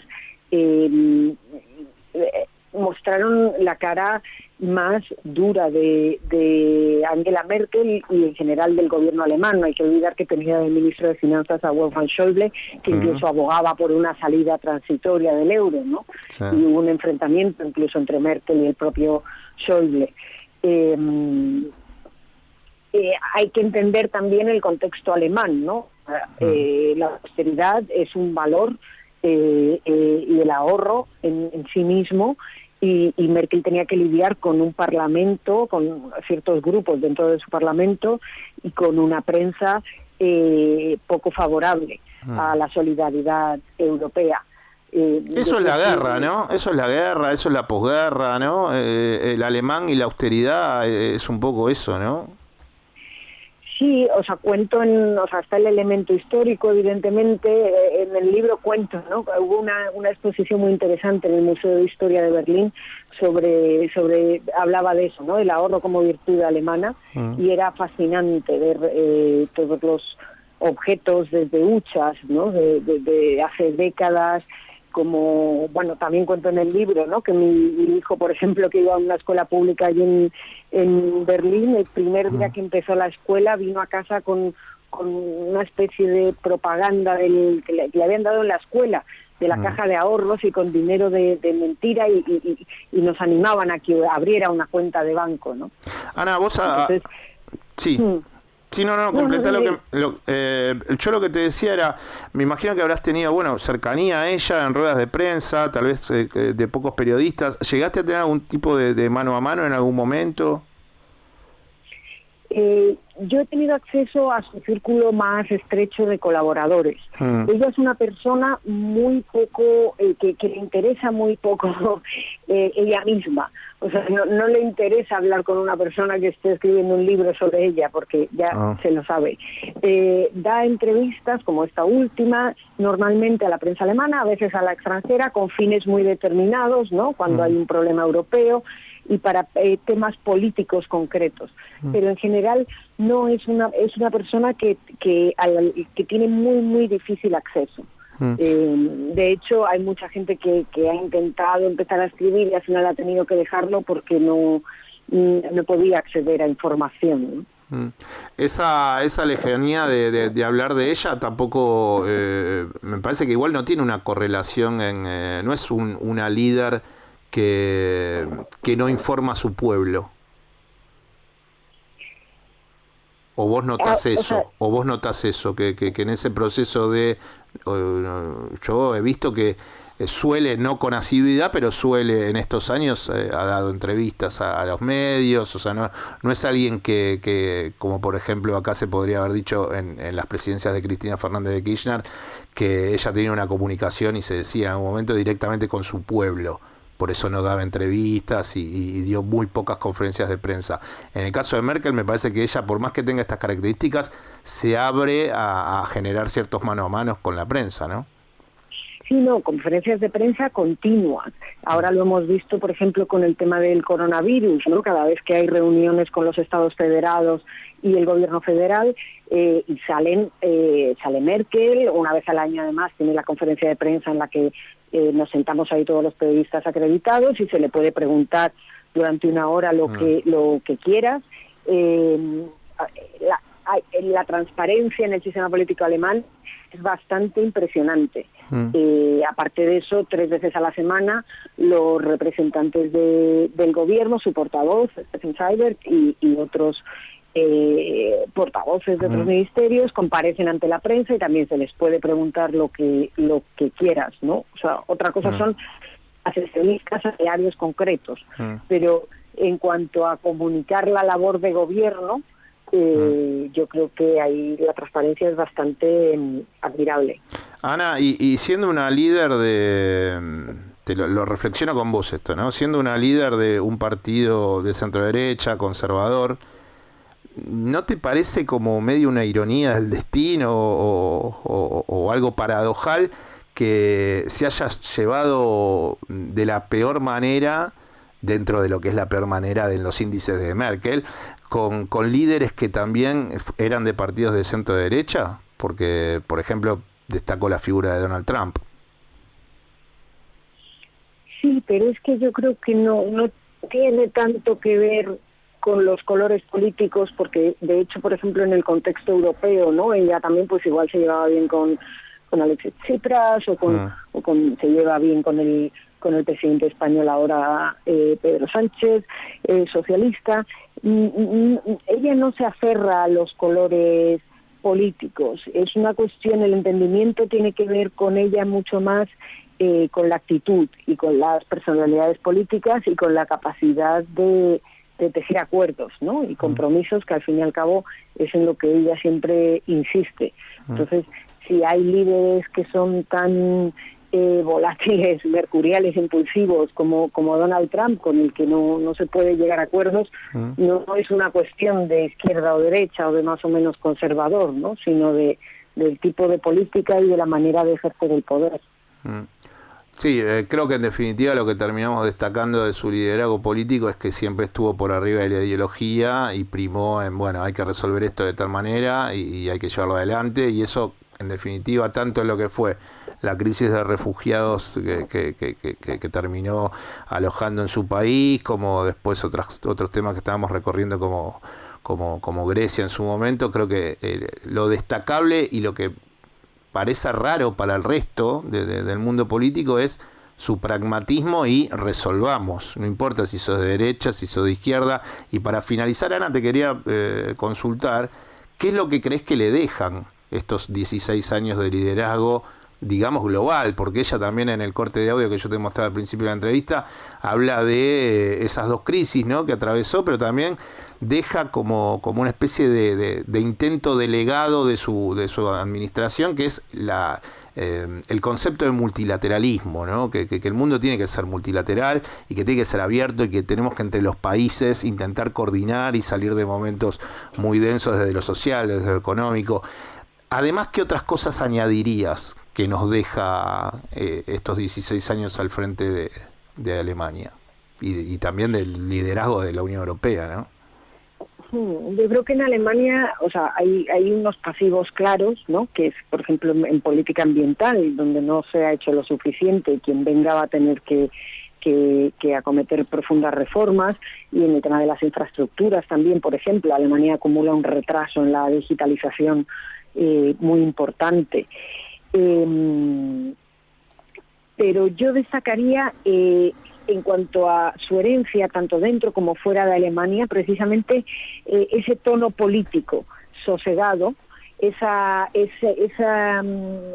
aproximación a la política desde un punto de vista racional, de aferrarse a los hitos, poner en valor la ciencia y de buscar acuerdos desde la racionalidad y con el objetivo de buscar el bienestar común, ¿no? O sea, esa manera de hacer política, que es un legado mucho más intangible que el de algunos, o sea, de sus predecesores, ¿no? Por ejemplo, Helmut Kohl con la reunificación alemana. No son grandes reformas, no son grandes momentos históricos, pero sin embargo sí que deja una impronta, desde luego en el Consejo Europeo, absolutamente, ¿no? Con esas negociaciones maratonianas de días y noches para poder salir con un acuerdo debajo del brazo. Esa manera de funcionar yo creo que se ha quedado muy grabada, tanto en Europa como en Alemania, que ahora en la campaña electoral en septiembre vimos, ¿no?, que la competición entre los candidatos es por ver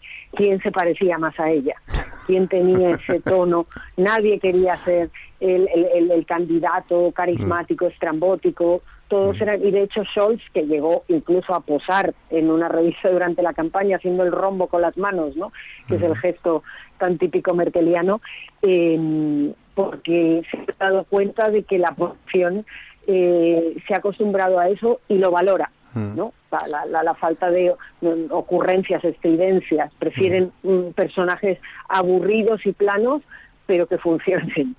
Bueno, Ana, me imagino que, y espero que no se compre el libro solamente vía online o por e-commerce, sino que lo podamos disfrutar entrando acá en una librería de la República Argentina y poder comprarlo y leerlo donde uno quiera.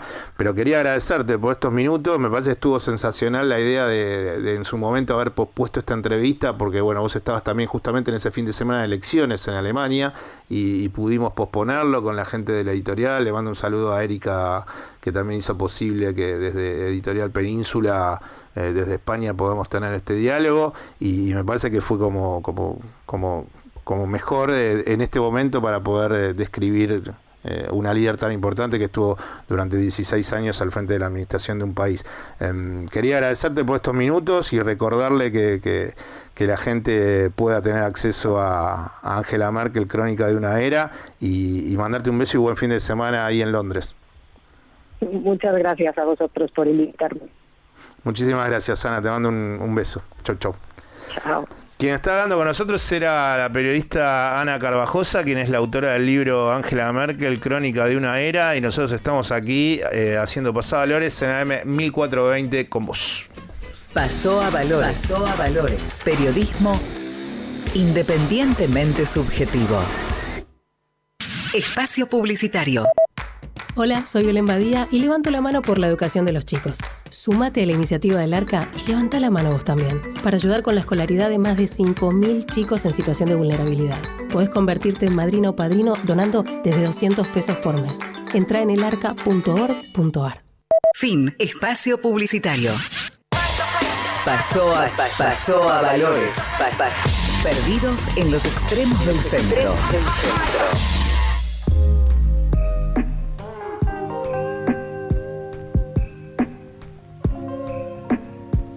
Sí, la gente lo pide y ya no soy más yo, porque me ha llevado a otro lugar y todos estamos pidiendo. Yo lo voy a hacer porque es como un clásico, pero sos vos. Yo. Lo hace Charlie muy bien también, ¿eh? Tira cara en el final, porque acompaña con el brazo, le decimos a la audiencia. Cara de malo. Y manito también. ¿Cómo es? ¿Podemos tirar de vuelta la cortina o no? No sé, todo depende de Charlie. Yo. Ahí va, ¿o no? Ahí va bien. Es Andrés Catalini, señores. Vamos a hablar sobre el plástico y aquí está Agustina Pérez Huerta, pero vamos con el corte de audio, señores.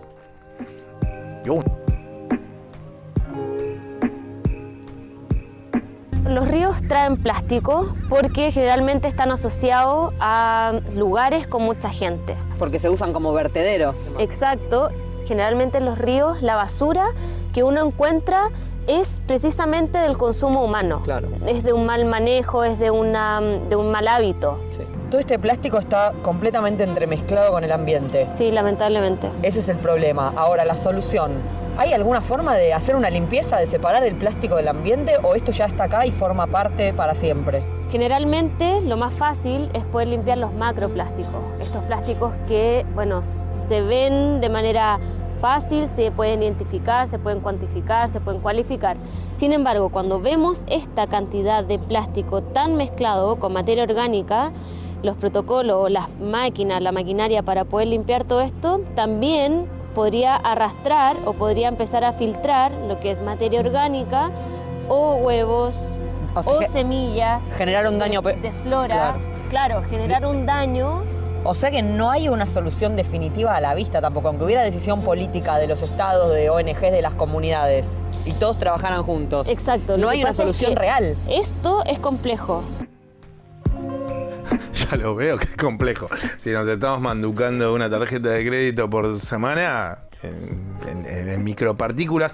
Lo que estábamos escuchando es un documental que se llama La Ruta del Plástico, que hizo la prensa chilena, National Geographic, pero de Chile. Sí.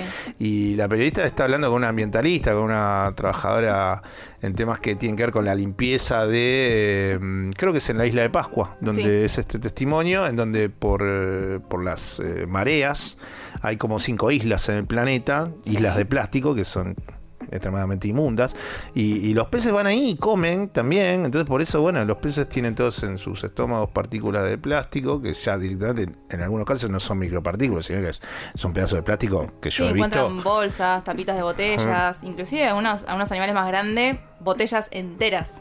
Sí.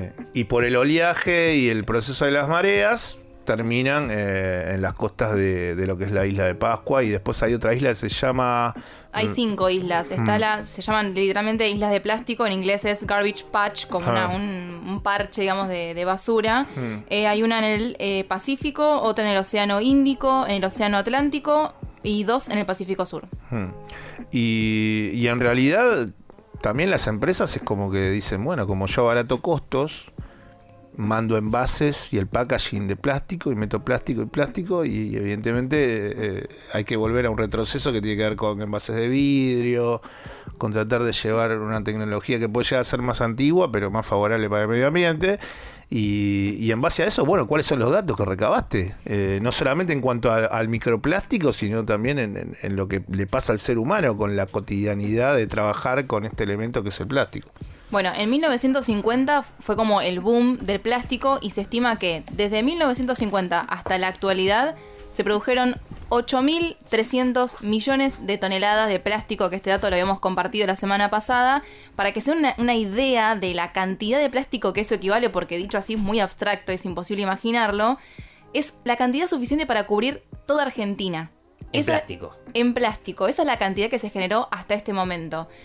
En 1950, por ejemplo, se produjeron nomás 2 millones de toneladas. Y en 2015, 400 millones de toneladas. Estamos hablando de que el crecimiento fue realmente exponencial, muy grande. Y el problema no es la utilización del plástico en sí, sino cómo se trata el plástico. Además de que sí, generamos muchísimo y producimos mucho plástico, ese tratamiento que se le hace. A esta cantidad de plástico que generamos, solamente el 9% se recicla. Es muy poco lo que se recicla. Hay algunas empresas muy conocidas que están comprometiéndose a reciclar el 100% de sus envases. Ahora, para esto falta muchísimo, ¿no?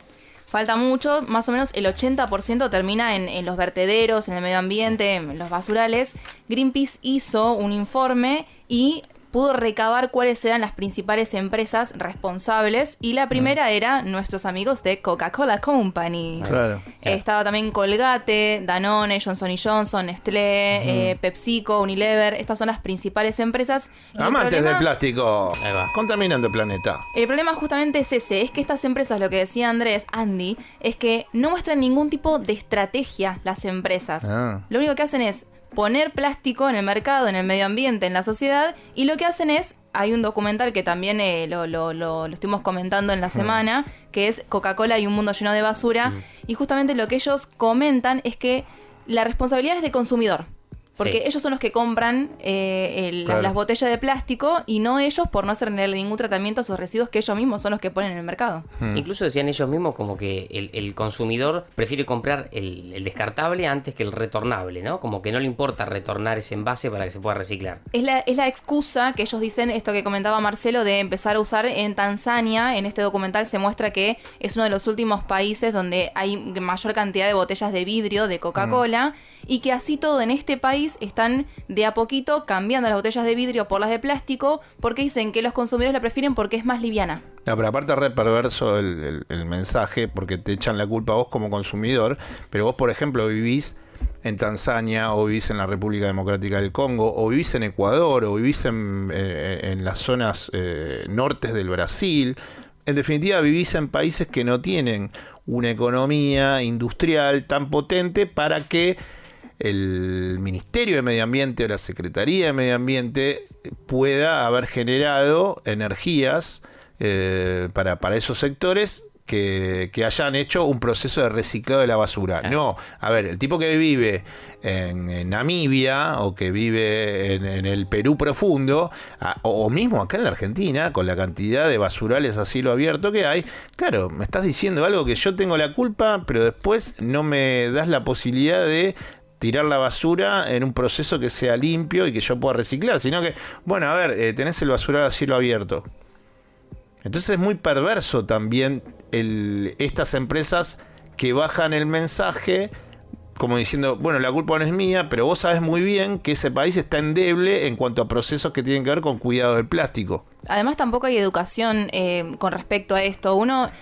Para mí falta hacer la conexión entre uno tira la botella en el tachito de basura y después de ahí no tenés idea de qué pasa después. Entonces uno no toma conciencia realmente de esto. Sí, sí. Y lo bueno, yo no sé tiene... si en el mundo se recicla menos del 10% del plástico que se produce. Sí, el 9% es un dato, o sea, que es muy perturbador porque es muy poco lo que se recicla.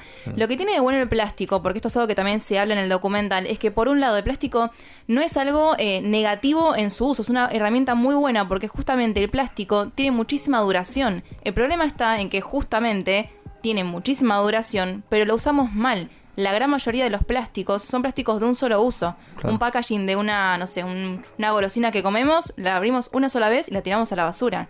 No la volvemos a usar. Entonces, eso es lo que tendría que modificarse. Principalmente, empezar a producir menos y lo que ya producimos, empezar a hacer un tratamiento para que se pueda reutilizar. Porque el plástico tiene esa ventaja de que se puede reutilizar, pero simplemente no lo hacemos. Hay una empresa de un pibe, creo que es holandés, pero que está radicado en California y que ha generado una especie de sistema para limpiar estas islas de plástico que andan deambulando por, más que nada la más grande está en el Océano Pacífico y está paralela a lo que sería California.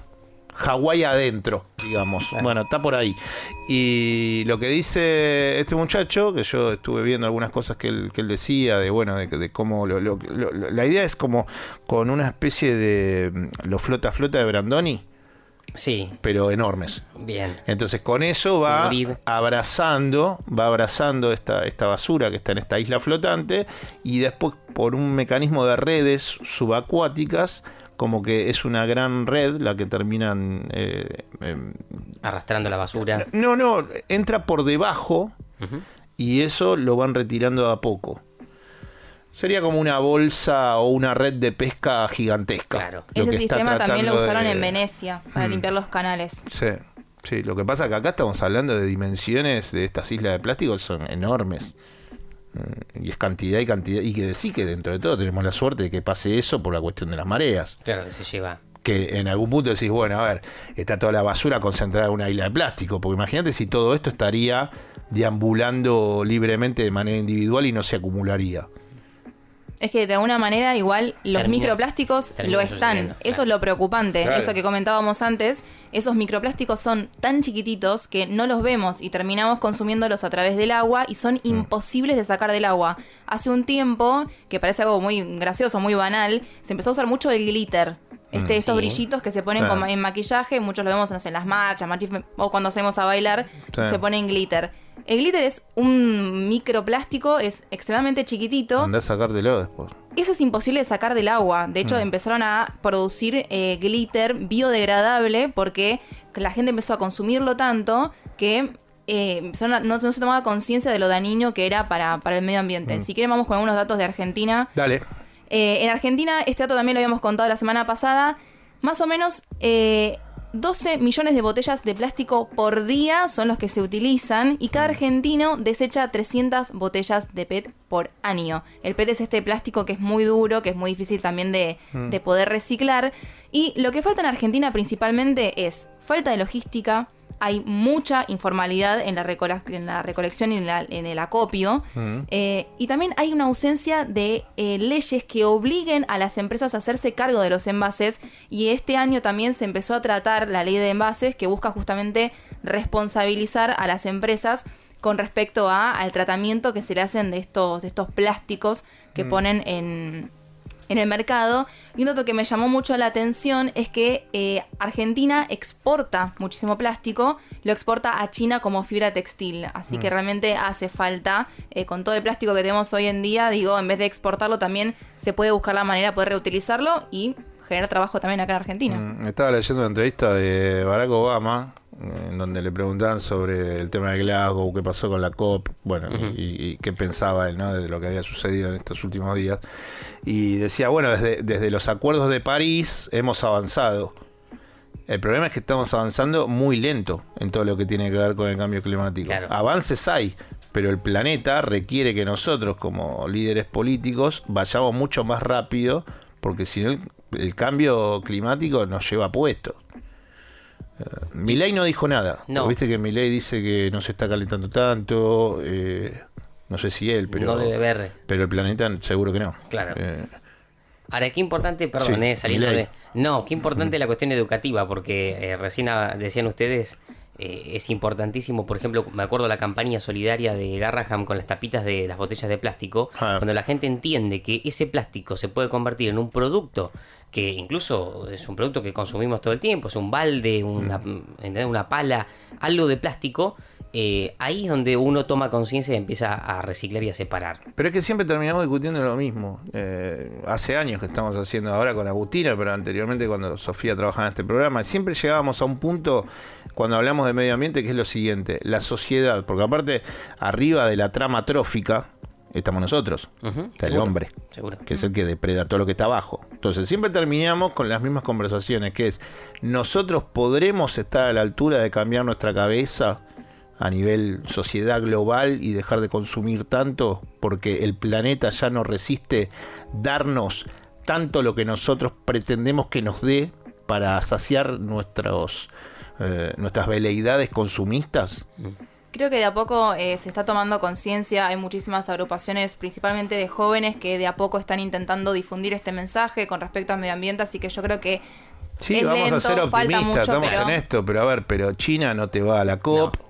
En la India no te financian, no te dejan financiar a las organizaciones. Biden te tira 2 frases y te dice, vos sí, vine, pero bueno, yo estoy haciendo todo lo posible, pero como dice Barack Obama, vamos lentito. Y bueno, recién estábamos hablando de Merkel, bueno, lo de Alemania es destacable, lo de Europa en líneas generales, me parece que por las políticas que lleva adelante Merkel de ser tan drástica con basta de carbón, basta de energía nuclear, bueno, hubo una apuesta muy racional a lo que iba a suceder en el próximo tiempo, pero después no encontrás mucha cosa. Mismo aquí en la República Argentina, más profundo. La importancia que tiene el ministerio de Cabandier en relación con otros ministerios es menor. Y también hay un mea culpa por parte de Cabandier. O sea, Cabandier tiene que salir a hablar más. Él, gente del Ministerio de Medio Ambiente. Y si no te convocan para hacer entrevistas, encontrar la manera de generar campaña. Exacto, poca difusión. Poca difusión de la cuestión medioambiental en los medios, por ejemplo. Sí. Tanta pauta publicitaria que se gasta para las elecciones. Digo, ¿por qué no implementar una porción de eso en educación y tomar conciencia medioambiental? Bueno, pero así estamos. Porque en definitiva estamos siempre en lo mismo. Diciendo, che, el ser humano se va a dar cuenta que cada vez tiene menos tiempo y que tiene que cambiar fuertemente, drásticamente la política de consumo individual.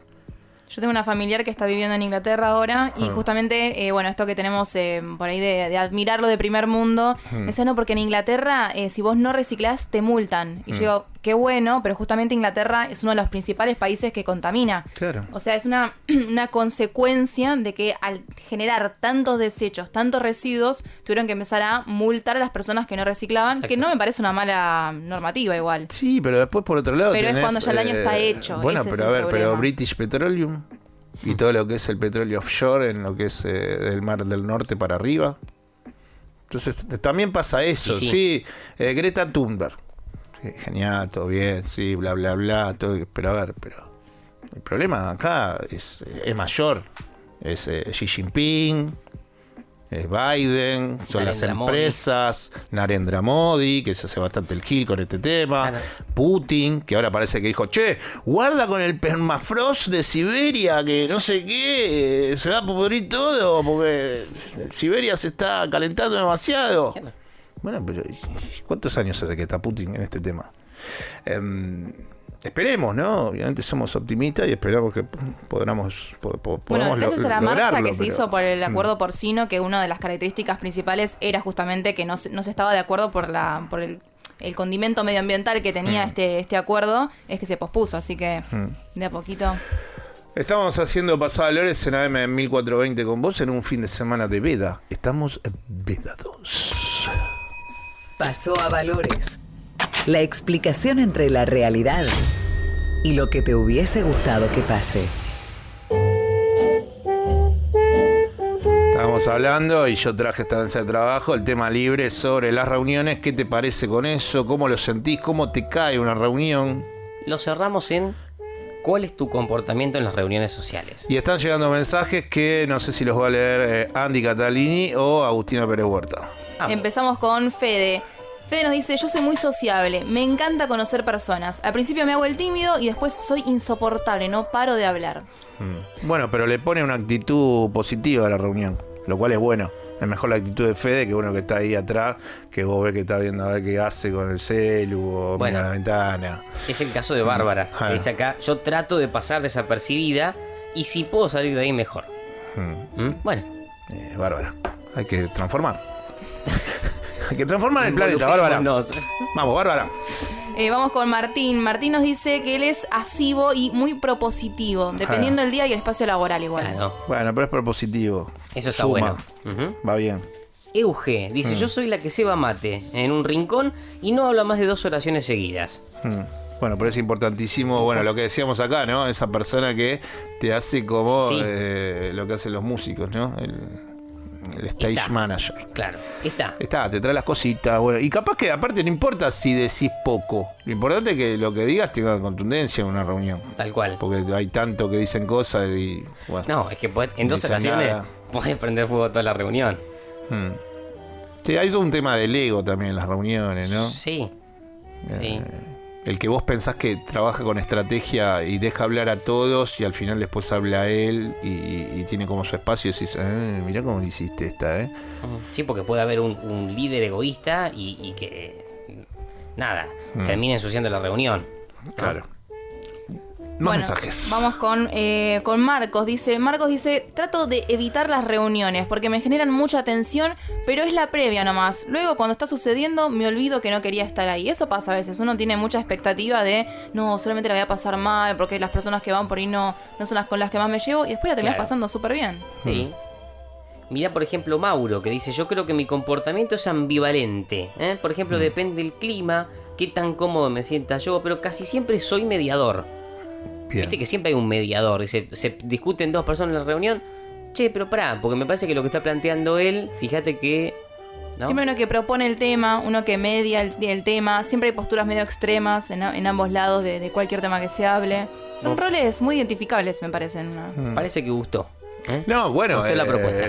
dejé todo de mí. Dejé todo de mí, metí un Todo corte de dado. audio, nada. Y pueden seguir dejando mensajes. Nosotros nos quedamos hasta las 3 haciendo Pasó a Valores en AM 1420 con vos. ¿Y a dónde dejan esos mensajes futuros? A través de las redes te estamos preguntando, por ejemplo, en las historias de Instagram, @pasoavalores, ¿cuál es tu comportamiento en las reuniones sociales? Bien, la semana pasada pasamos un tema solo en este programa porque pasaron muchas cosas la semana pasada. Sé que fue como muy vertiginoso el programa, no me acuerdo muy bien. ¿A quién entrevistamos la semana pasada? No se acuerda de nada, Andy. Pero bueno. Mejor no recordar. Sé que hubo como mucha cosa, porque era el último fin de semana. Hablamos con 2 mujeres la semana pasada. Hablamos con Carolina Castro, hablamos con una senadora provincial también. Bueno, la cuestión que en el Torbellino. Sí, se nos fue un tema que habíamos elegido con Flor, y Flor me dijo cuando terminó el programa el sábado pasado, me dijo, che, acordate que está el tema de estos muchachos que dispara Charlie, lo van a sacar al toque. Gustó, ¿Que esto te gusta? Cuando vimos el nombre de la banda nos gustó. Sí, claro que sí. Cumplió años hace poco este pibe también. Mauras, Federico, esto es Virus, ¿cómo se llama el tema? Dame una señal, del disco Relax. Así es. Vuelvo siempre a caminar. De más, tremendo. Tratando de encontrarte. Me acuerdo de Parques cuando escucho Virus y estos temas. Vuelvo siempre a caminar. ¿De guardaparques no? Vamos a hablar de cine. Está del otro lado de la línea. Yo he visto entre semana su última película, que se llama Adiós a la memoria. Él es director y es guionista, y bueno, fue el director y el encargado del guión de esta película. Se llama Nicolás Prividera. ¿Qué tal? Buenos medios días. Marcelo Aymar te saluda. ¿Cómo te va? Hola Marcelo, ¿cómo estás? Bien. Vos sabés que mi viejo se murió en enero de Alzheimer, ¿no? Mirá. Así que buscando la película, cuando la empecé a ver, hay momentos que son como muy claves. Le decimos a la audiencia que hay una escena en donde lo filmás a tu viejo, que no se acuerda de tu madre. Y eso es un poco también el eje de Adiós a la memoria. Lo que quería preguntarte es, ¿cuánto tuviste que trabajar internamente para volcar este trabajo artístico tan cuidado, con un guión tan preciso, como trabajo de orfebrería, en donde hay mucha cita de cuestiones referidas a la memoria? ¿Cómo fue tu proceso para terminar haciendo esta película, que habla mucho de tu familia y de vos en particular? Bueno, te agradezco lo que decís. Yo esperaba que se note ese trabajo de algún modo, porque llevó mucho tiempo. ¿Sí? Y tiene que ver con que, bueno, yo tenía una idea de la película, digámosle, esa audiencia está basada en películas familiares que filmó mi padre. Siempre tuve una idea de hacer algo con eso, pero no sabía muy bien qué. Cuando él se enfermó, efectivamente, ahí entendí que el tema era la memoria, y bueno, pero fue todo un largo proceso de escribir, probar cosas, encontrar el tono, nada. Y mientras tanto, bueno, iban pasando cosas también en el país, en fin, y yo traté de que el tema de la memoria en sus múltiples capas estuviera presente de algún modo, y que todo efectivamente apareciera como una especie de rompecabezas que se iba armando delante del espectador. Este fue un poco el plan, ¿no? Le decimos a la audiencia que, bueno, tu madre fue desaparecida por la dictadura genocida de Videla, y en base a eso un poco está estructurada la película, porque en el momento de la dictadura de la Junta Militar, en ese momento tu padre no graba más películas caseras durante toda la dictadura, y quería preguntarte en relación a eso, ¿cómo eran esos años? Y también me remontaba, no sé, hay una imagen de Sacoa de Mar del Plata. Yo iba también de vacaciones en los comienzos de los 80 a Mar del Plata. Nada, me revolviste un montón de cosas muy copadas, muy copadas, porque te las quiero agradecer. Sí, porque aparte yo tengo 48 años, entonces bueno, pero lo que quería preguntarte es, ¿cómo trabajabas los silencios en relación a tu madre con la cuestión de tu padre? Y cómo hacías para que ese silencio no fuese tan denso, ¿no? ¿Quién rompía esa situación, o se sentían cómodos en el silencio? No, cómodos no, qué sé yo, en relación también a la película. Yo había hecho una película previa en relación a mi madre. En realidad, tanto esta como esta toman esas figuras como una excusa para hablar de otras cosas. La anterior era el tema de la desaparición, y este justamente el tema de la memoria. No es una película sobre la enfermedad en sí, ¿no? Sino justamente quería utilizarla para hablar de todos esos problemas, como este que vos mencionás. No, creo que en ese sentido la experiencia fue como la de muchos hijos desaparecidos en términos de cómo se tramitó esa desaparición en la familia, que varió, depende de las fechas, depende de las certezas que tenían en cada momento, pero en general, cuando los niños eran relativamente pequeños o muy pequeños, con lo cual el diálogo con ellos estaba muy tamizado también por las propias faltas de conocimiento que podían tener los adultos sobre la cuestión. No, nadie sabía muy bien lo que estaba pasando, entonces en general se armó una especie de ficción, ¿no? Había un viaje siempre o algo así, y bueno, en algún momento eso, pero podían pasar años, se caía, y cuando se caía, ya esos niños lo sabíamos de alguna manera, algo, el niño percibe siempre, ¿no? De alguna manera algo que está pasando aunque no lo entienda. Entonces, sí, y me parece que hay una elección tuya de no lastimar también, ¿no? En esa relación con tu padre, de ser molesto en cuanto a explícame, como que me parece que pasa es que es algo otra vez que es difícil de resumir, y la película en un punto, en 1 hora y media, resume muchos años y es difícil de transmitir, pero estamos hablando de años, ¿no? Entonces es un proceso muy largo en el cual eso va decantando muy lentamente y se produce ese muro de silencio. Es defensivo, por supuesto. Pero que termina estando ahí, digamos, como un tema del que mejor no hablar. No porque nadie diga de esto no se habla, ¿no? Sino porque simplemente, de algún modo, ya no hay, entre comillas, no hay más nada que decir. Y a la vez es un tema doloroso, entonces de alguna manera queda en la intimidad, y yo justamente en la película, y esto se trata justamente de pensar cómo sacarlo de la intimidad. De hecho, es lo que hicieron las madres, ¿no? Cuando la dictadura les decía, vayan a sus casas, no den vueltas acá, vayan a sus casas, como lloren en silencio en la intimidad de sus casas.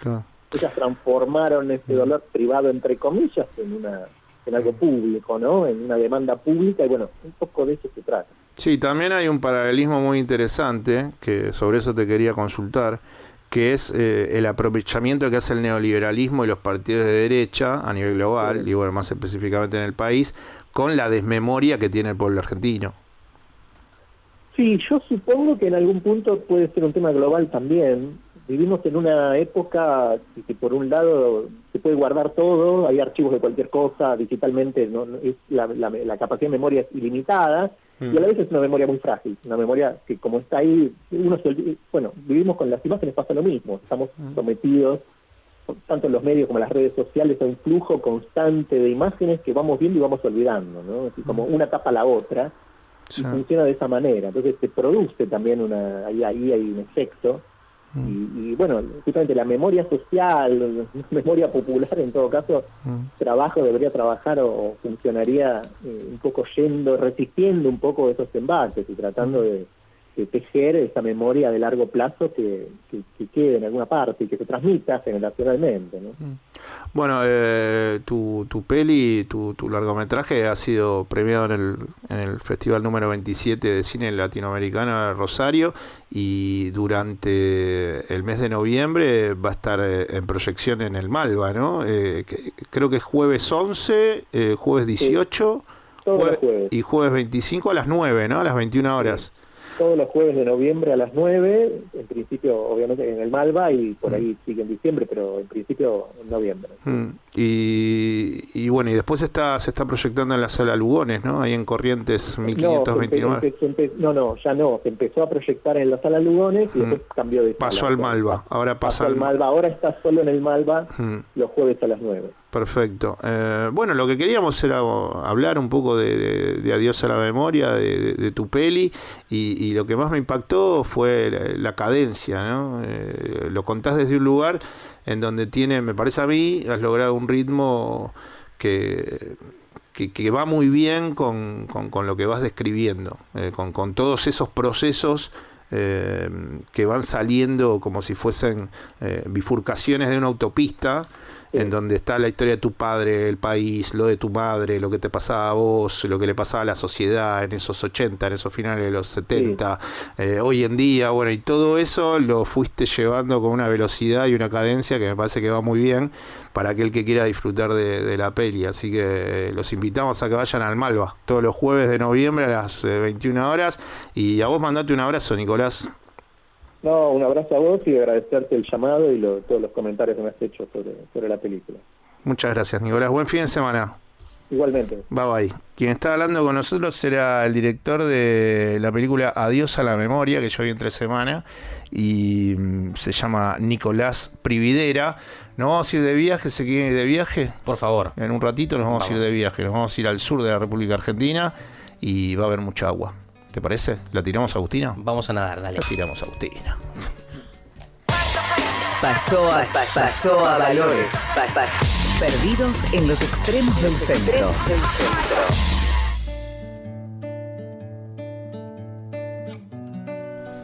Decíamos que nos íbamos al agua y vamos a hablar con una guía turística que es de la empresa Rumbo Sur. ¿Y qué hace la empresa Rumbo Sur? Dirán ustedes.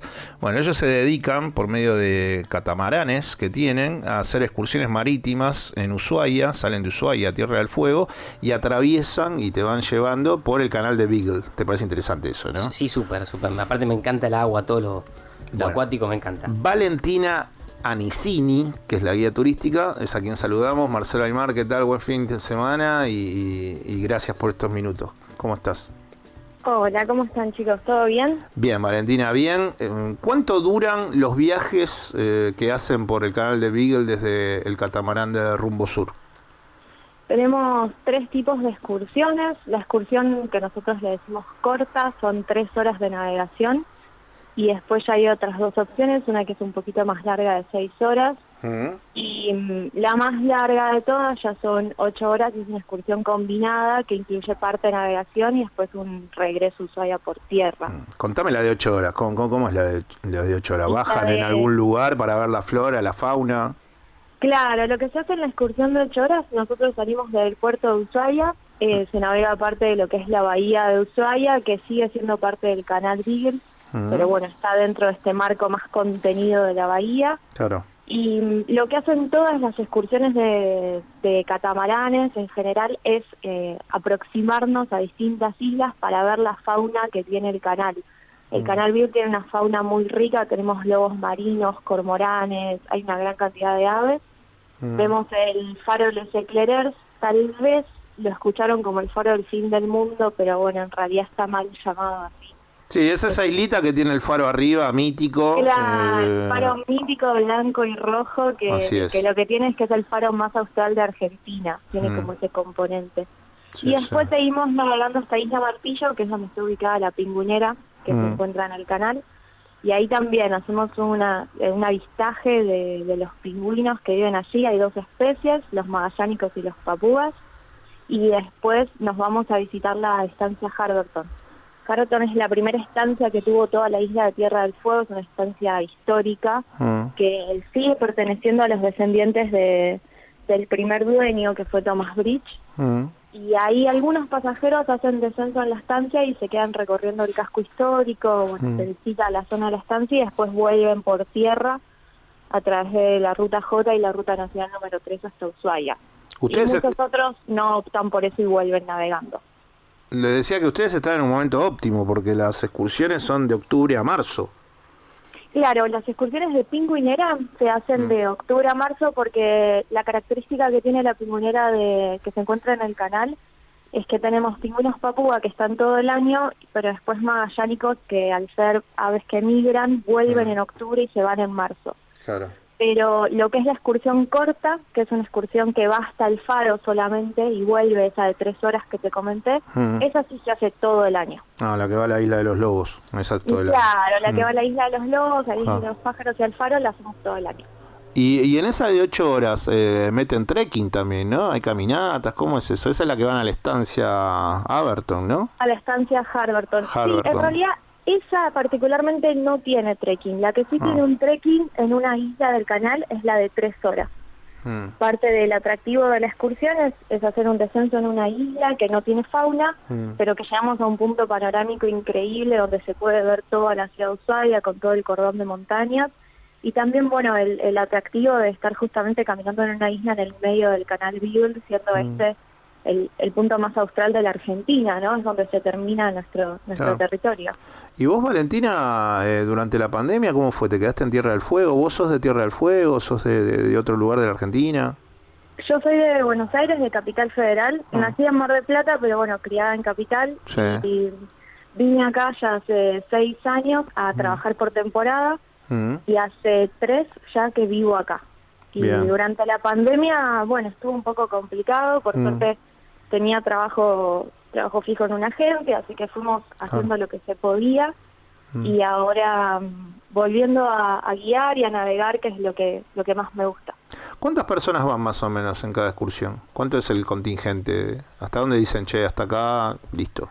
Eso está regulado por el tipo de catamarán que sale a hacer la excursión. Digamos, cada catamarán tiene un límite de pasajeros para que estén todos cómodos. Claro. Y también por las medidas de seguridad del COVID que siguen vigentes. Claro.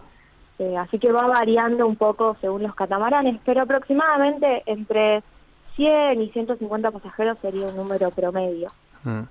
Bueno, y los que quieran disfrutar de estas excursiones se comunican con la empresa, ¿no? Con Rumbo Sur. Decinos Con alguna Rumbo página o no sé si algún teléfono tienen o la web. Tenemos la página de contacto de Rumbo Sur, así como suena, donde pueden contratar. No solamente se hacen las excursiones de navegación del canal, sino que ofrecemos todas las excursiones que se hacen en Tierra del Fuego. Bien.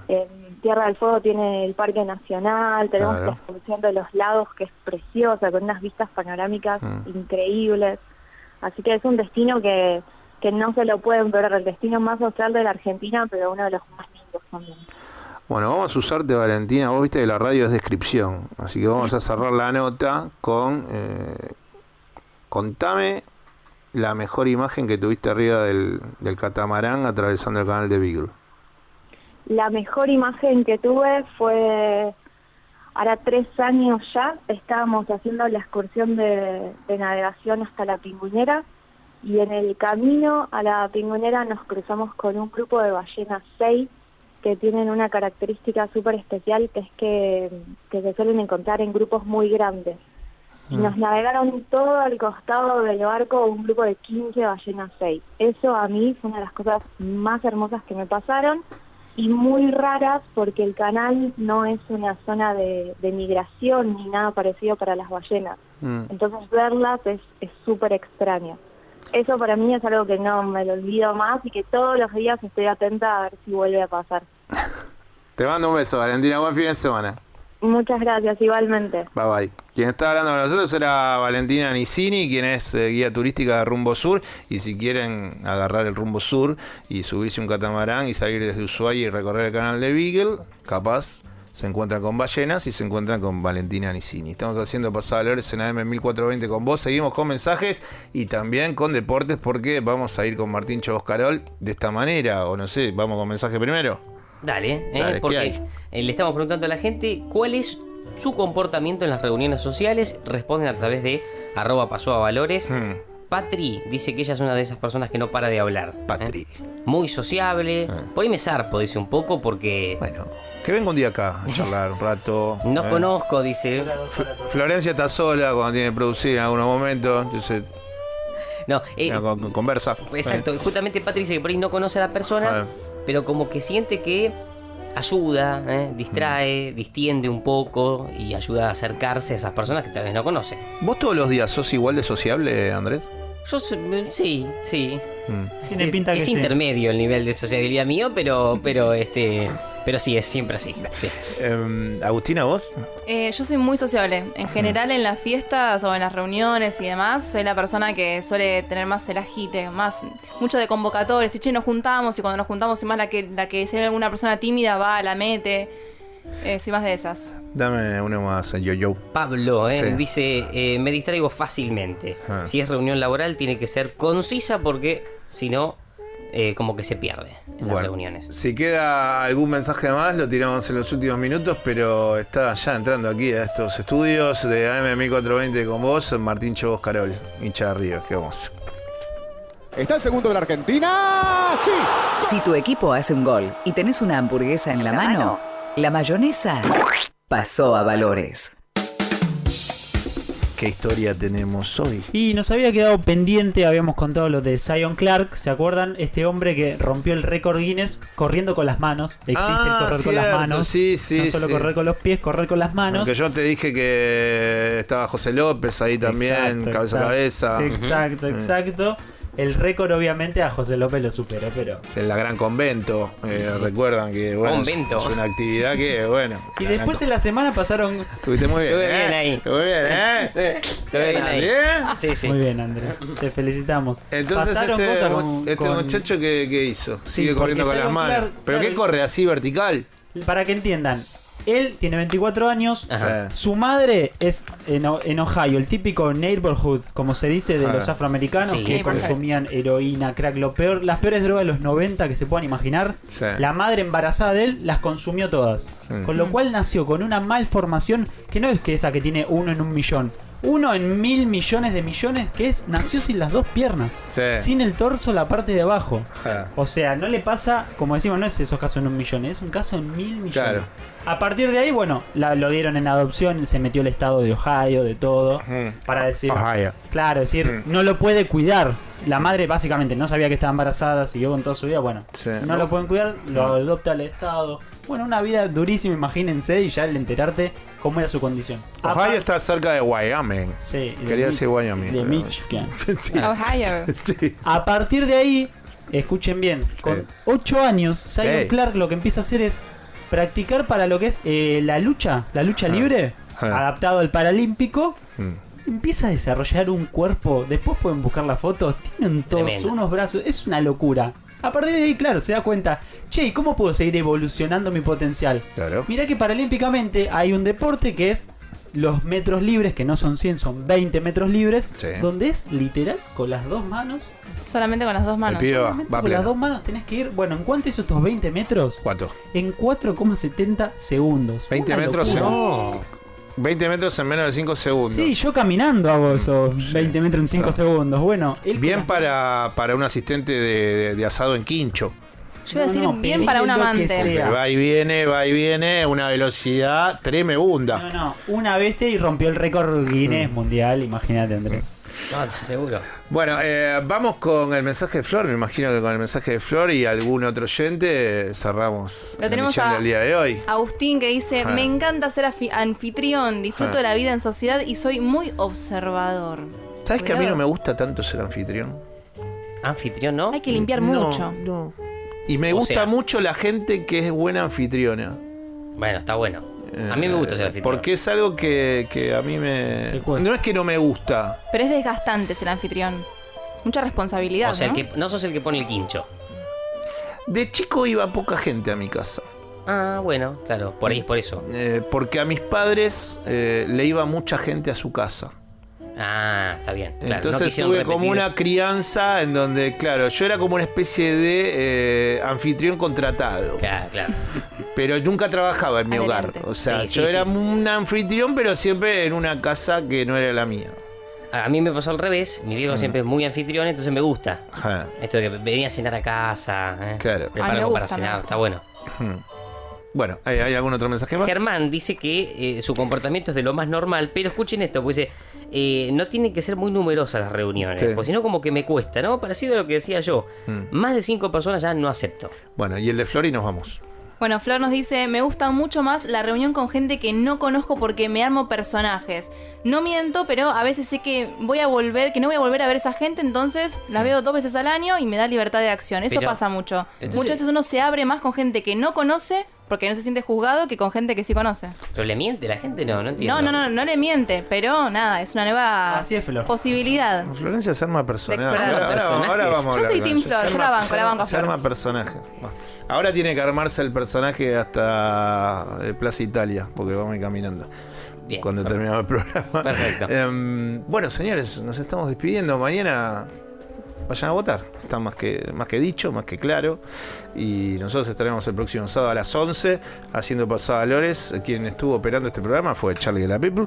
En la producción, Florencia Santolini. Y aquí conmigo compartiendo este programa, Martín Choscarol. Nos vamos. Nos vamos. Agustina Pérez Huerta. Chau. Y Andy Catalini. Muchas gracias, ¿Quién viene ahora? Llega Sebastián Domenech con Sala de Situación. Un beso. Buen fin de semana. Quienes habla, Marcelo Aymar. Chau, chau.